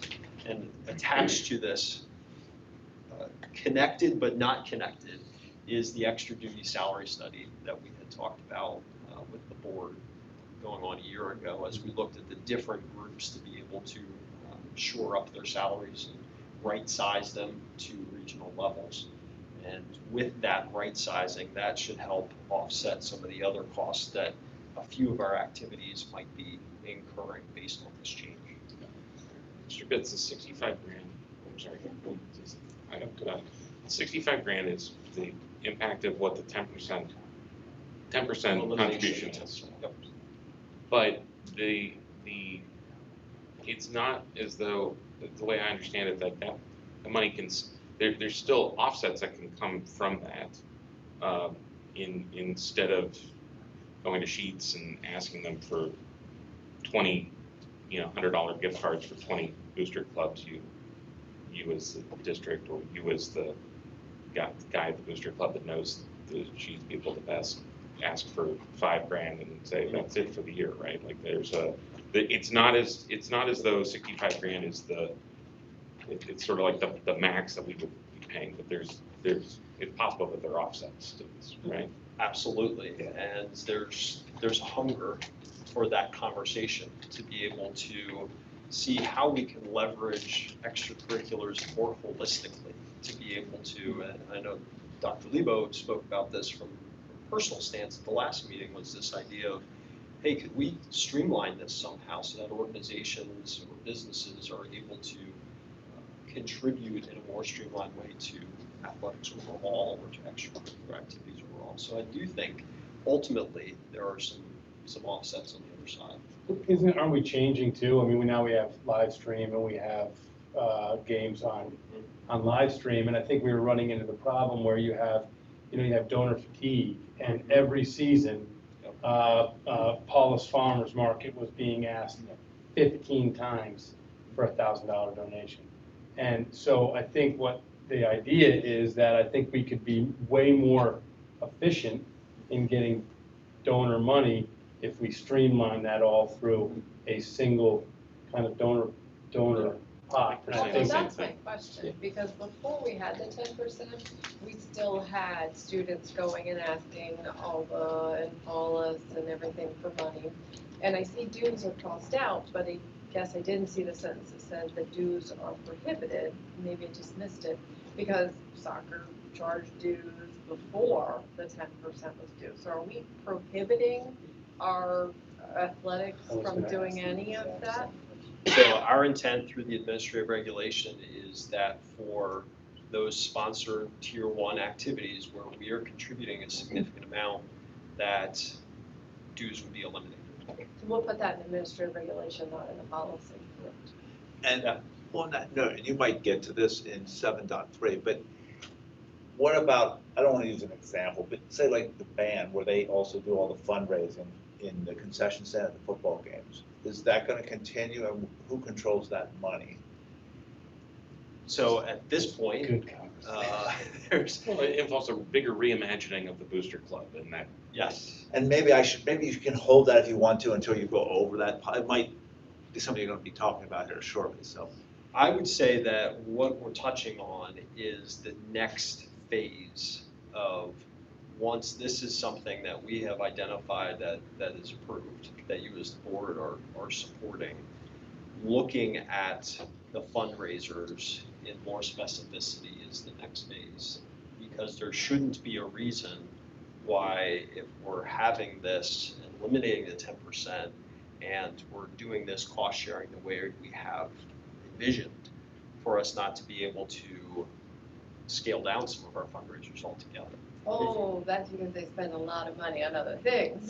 Well, and if you remember, the fundraisers are also in the AR is that everybody's allowed to do 3, but for every $1,000 that you are contributing, I'm gonna have the language here wrong, but you're allowed to do an additional fundraiser because, specifically called out, because of the 10% contribution. So the elimination of that 10% just right off the bat should get everybody back to 3, period. And then to look at some of those other potential cost controlling measures. I would ask as a member of the board, if we really look at this. I think the fact that we eliminated this is a great first step. I think if we're being, I really think we should look at what we're telling our teams in terms of what they're able to do in fundraising. Because we want to be responsible to our local partners. And I think there's a way that we can do that. I think we were getting away from that completely. I think every one of us here would acknowledge the fact that it was getting out of hand. I think a lot of our local partners would have told us that. So I think that we now have It's a. not getting out of it, is out of it. No, I agree. No, I mean, I'm just trying to be. it is. Yeah, yeah. You know, that's the difference between me and you. I'm just political, you know what I mean? I'm just, trying to, no. What I'm trying to say is that we now, I think, have an obligation as a district to look at our practices, our fundraising practices. And I will tell you, not to speak for Mr. Bitts and the committee, but I will tell you that it's exciting to hear this because we wanted to bring this forward first, see what the reaction of the board was going to be about this, knowing that we have to come back to some of those conversations. It's probably too big a bite of the apple to do all at once, but this is good feedback. But Andy, on what we're all talking about, and again, using just like the band, like you said, okay, the band would be a tier 1 activity. Yeah. So We practice more hours than I do. would the expectation be then that the district would fund that entirely? No. And I'm just looking at organizations that currently have a very big fundraising mechanism and actually do pay for a lot of some of the other things that they do. And I just wonder how are we going to blend that, but it's also fair to the other groups that don't have those opportunities to raise that money. And that's, Somebody has like exclusive rights to the concession stand, that kind of thing. and that's what, so I'll put it this way. The 10% went from being something that when it was enacted was to get some money for us to save positions, to the 10% became something that we were trying to use to control our extracurriculars in different ways. And in the long run, it's never going to work. It was never going to work that way as a control mechanism. We have to have other oversight, other processes in place to be able to control some of those things that we're talking about. Hence the creation of a more structured creation process for extracurriculars in the first place. And more to your question, is let's move those conversations about what the district is contributing and then what the booster is contributing into our regular budgeting process. Because we already have a process in place for those conversations to be able to discuss what are we paying out of our general fund. And then ultimately, if If you want to do more than that, then that's where the Booster Club is gonna have to come into play, but recognizing that there's gonna be some limitations on what the Booster Club is gonna be able to do in order Because to. again, in the nature of trying to help those less fortunate, they don't have a lot of times the same opportunities to raise that money. Correct. So if we're still gonna allow the booster clubs to do that and demand it, is it really changing the position of what this was originally brought up? We just need to make sure that the system is equitable. Right. So no matter what happens, right, so it all just has to be equitable. So like, they have a lot more opportunities to raise money, but we have to come up with a way to make it equitable for everybody now that we brought it into our control. I think it's about, and this is a great conversation, in my mind, it's about an alignment of our efforts, you know, and so when you look at our programs and activities, is it equitable? And you look at the scope of the activities and the nature of the expenses, and do we have that equitable component there? I think the other thing then comes to the equation that Mr. Pitts had referred to is, to what extent, based on the categorization of the activities, is it district funded versus booster funded versus parent funded? And then I think the other piece that we've touched on a little bit here this evening is even lining up, we're lining up the expenses, but also those revenues, you know, and so as we kind of say, here's the district's expenses, and that's in this bucket, then traditionally we had given the booster clubs more latitude to try to reach their revenue generation or their fundraising to help pay for those expenses in the 10%, but now maybe there's a different lens to say, on the revenue side now that we've kind of right-sized those expenses and what the expectations are, we'll go back and look at what's being asked of sponsorships or contributions or dues, and so it's about aligning all of those things, I think, so. To your point about being equitable, you know, really, we should be. There's things the Booster Club does, like you take a bus at 3 o'clock in the afternoon and you go to a game that's 2 hours away, they buy food for those kids. Are we going to give money to the booster clubs that can't afford to buy food for the kids, or are we going to provide food? I mean, somebody needs to feed these poor kids that leave at 3 o'clock and need to go play a sport. Well, to that question, the last part of this is some of those practices that are in place. And you're touching on the food piece, I'll go to the transportation piece that you kind of mentioned in part there too, is having some alignment about when do we offer charter transportation versus BNS transportation, in which case is that appropriate for a group to be using. There are some barriers to that were uncovered within the committee meeting about going across state lines. We're in the awkward position right now that you have to get a charter to go to Northern Maryland, which is actually closer than State College, where quite a few of our We take BNS there. groups use BNS. So That's due to laws, I'm assuming, Yes. transportation. License. Like through our licenses. contract.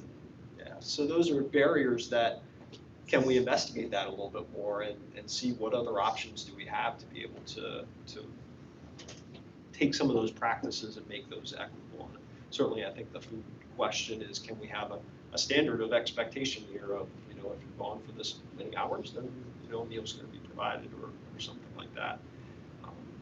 So your question is like something that either the committee or back to the administration needs to like further investigate, because there's so many different models that all have pros and cons that you can only find out if Seth talks to his counterparts, Greg talks to his counterparts, everybody, because like and then, you know, try and filter through what could make better sense for us. But I feel like I don't have enough information. I don't know anything about the fact that we have charter buses going up that same line, right? Like, so how do I know that? So I feel like it's interesting, but we should definitely have that conversation. Not that I'm empowered to tell you to go do that, but I feel like we all need more info before we can like come up with a better Well, I think it was interesting because when we got started with the conversations, some of us had that theory that the 6 hours, at the end of the 6 hours, we were gonna have it all mapped out, all figured out. We were gonna have every detail ironed out. And I know Mr. Bitt at some point realized this is just not happening within the 6 hours because of the fact that you were peeling back a layer and there was another set of conversations and there were other things to consider and we were talking about other things and we would go down another direction and you'd have another conversation to go on. So realizing that getting something started, to get that conversation started, to get it out on the table, to say, we need to fix it, we need to figure it out.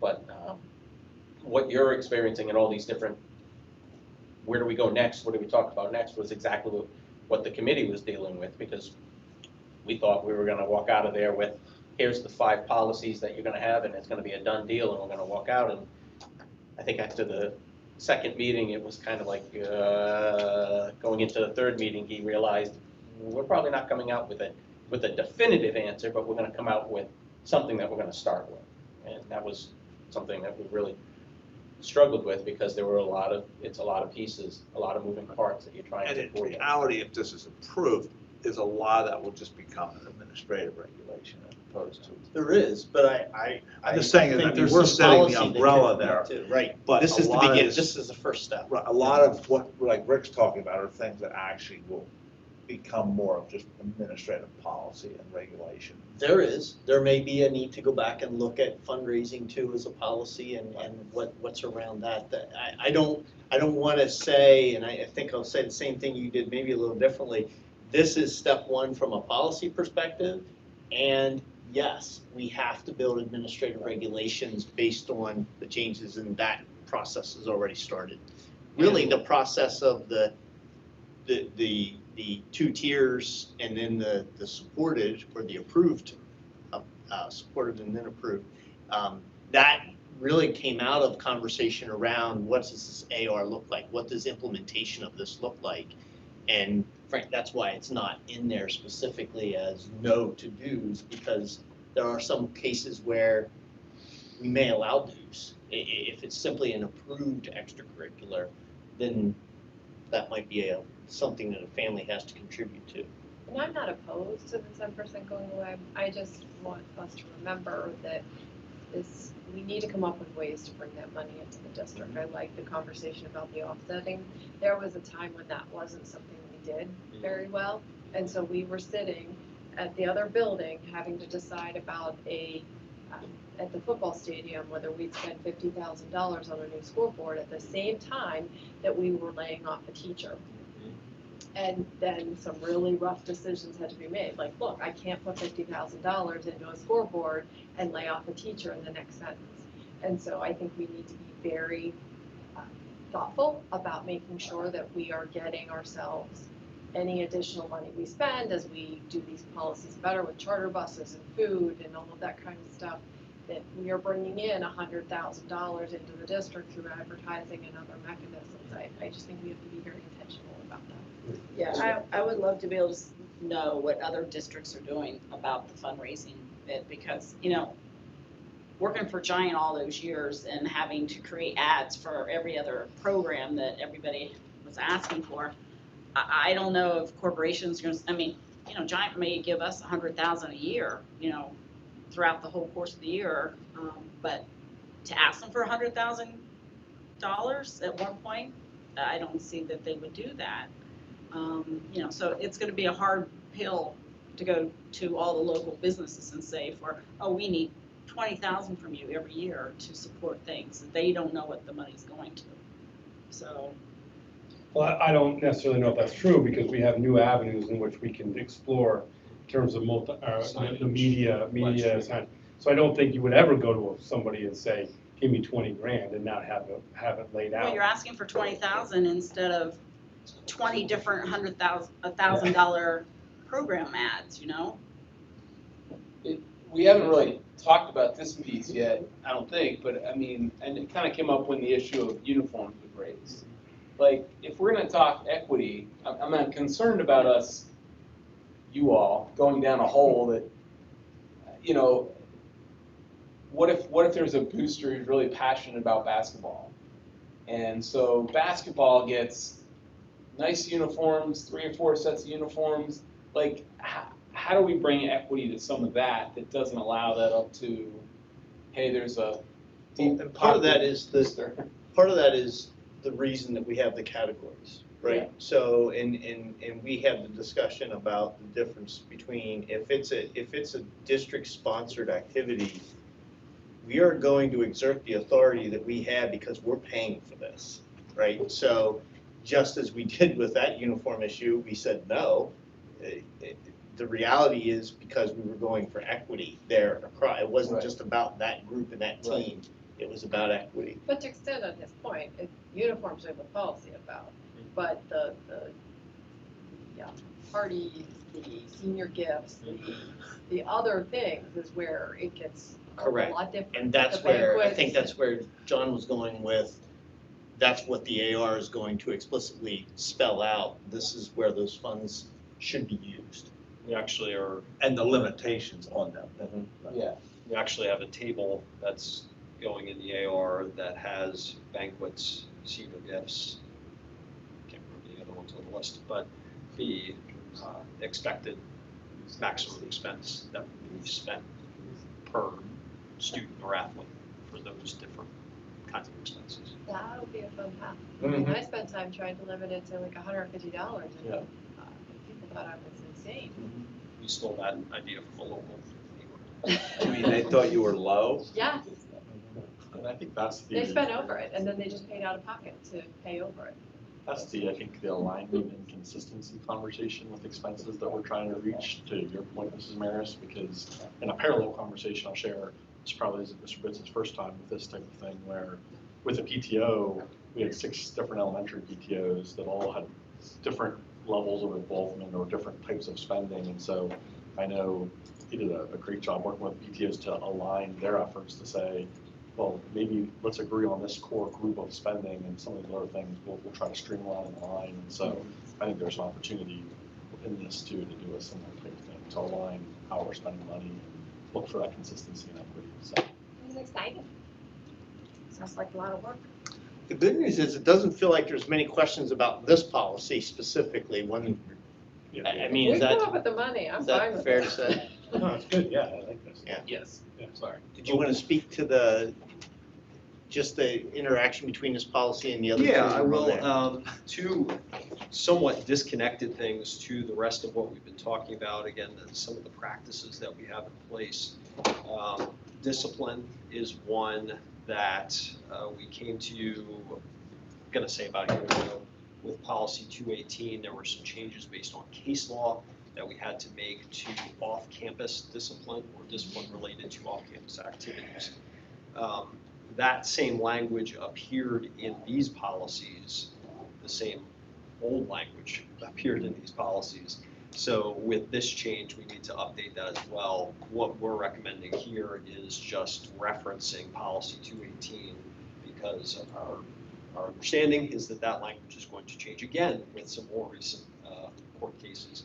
So that way, next time it changes, we can just change it in 218 and we won't have to go back and change it. Absolutely, that way it's always tied directly to that. Correct. And yeah, one thing needs changed, not 16. Correct. And then the other one is the Sunday activity language, which has been something that we as a district have long upheld with regard to Sunday activities. And there was a portion of that section that talked about priority testing days, and that's not something that's been in place for quite some time, particularly not the block schedule and some of the other changes that we made. So just that section, the intent of that section of continuing to limit some Sunday activities is still intact. It's just that section that talks about priority testing. Why do we do that? What's that? Limit Sunday activities. Just, it has been in this district ever since I've been here, I think long before, is to give families a day that they can say, I don't have a coach calling me and saying my kids have to be here. I don't have an advisor calling and saying my kids have to be here. We're not overtaxing our staff to say we need coverage on Sundays. Now, we've done it, and the time I've been superintendent, we actually reduced how strict we were with that in certain situations. But it's, I fully endorse it. I think it's important from a community perspective, and knowing how passionate some of our coaches and advisors are, they would fill the time instantly if we allowed that. A follow-up question, do we have any activities that regularly use Sunday? So regularly on an annual basis, we do the high school chorus has their holiday every year, and the musical matinee is Sunday. But that's pretty much it. No? Well, we have, and that was one of the changes, we have 2 local churches, one at the middle school and one at Elmwood, that are here every Sunday. One of the things, Josh, when we discussed this years ago was, it came down to financial also, in the aspect that a lot of the groups that want to use facilities on Sundays are not revenue producing. And it would just be an extra day where we would be paying the custodian, et cetera, people who open the building, close the building, clean it. It wasn't worth it at that time it wasn't, if it's a revenue producing thing, then we could look at that on an individual basis, you know. So like the churches that use the facilities and are paying for that. Well, I've been to Scranton, when it's snowing, sitting in the stadium, watching marching band at 12:30 a.m. on a Sunday morning. So depending on, I mean, there are some activities that flow over into Sunday. But you sat down Saturday night, so. It's true. Right. That's when you're right. Yeah, but we won Sunday morning. It's like a basketball game, we need to triple overtime and it runs into. No, that's just our 12:15. scheduled time was to go on. I think the 12, spirit of my question 12:10. was there any activities that were regularly using Sundays? And if the answer is okay, just that's all. Shouldn't be. Okay. I'm not gonna say no. There shouldn't be. Okay. I've been around too long to know that there's not people that, You don't have to come to Try. open gym unless you want to play on Sunday. Right. That's a whole other issue. So that's combining the 3, and then the last one we have is really as the ESSER money, the federal money has come through, the audits follow that very closely. And we've been hearing from colleagues, friends, neighbors around some of the things that the auditors are looking for. And so I'll let Mr. Longwell explain in more detail. Yeah, thank you, Dr. Leddy. As Dr. Leddy alluded to, some of the compliance requirements, I'll say, I think the desire from the federal level at the very outset of the pandemic, if you recall, was to try to get the money out to the schools and governmental agencies just to keep things open and keep operations going.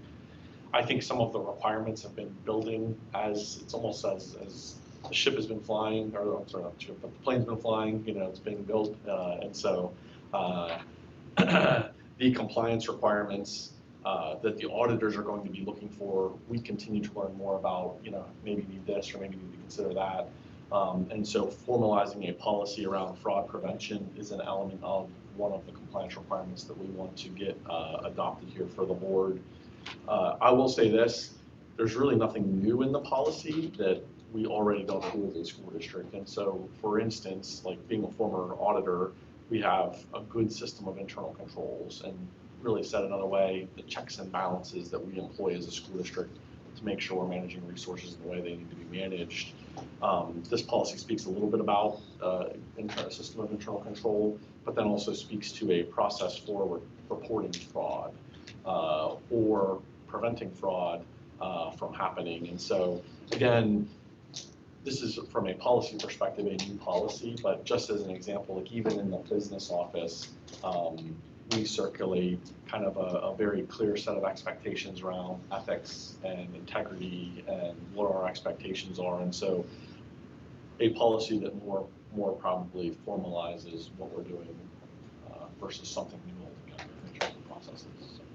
So it took the federal government to dictate that we do a fraud policy? The auditors are looking for it as a formal policy, and so it's one of those things where we already did on some level do these things and have these requirements, but the auditors that they've engaged, so they've engaged other accounting firms at a state level to go through and audit every school district, and they have a checklist of we're going to look at all these areas and do these things. And so we've been monitoring that to say, well, what do we need to do to get our ducks in a row just to make sure we're in compliance? And so we, like I had shared, even as a business office, we already had those expectations around integrity and ethics, but at a policy level, we really didn't have a policy to point to. So. Our policy prior to that, Mrs. Morgan, was if you do it, you're going to get fired.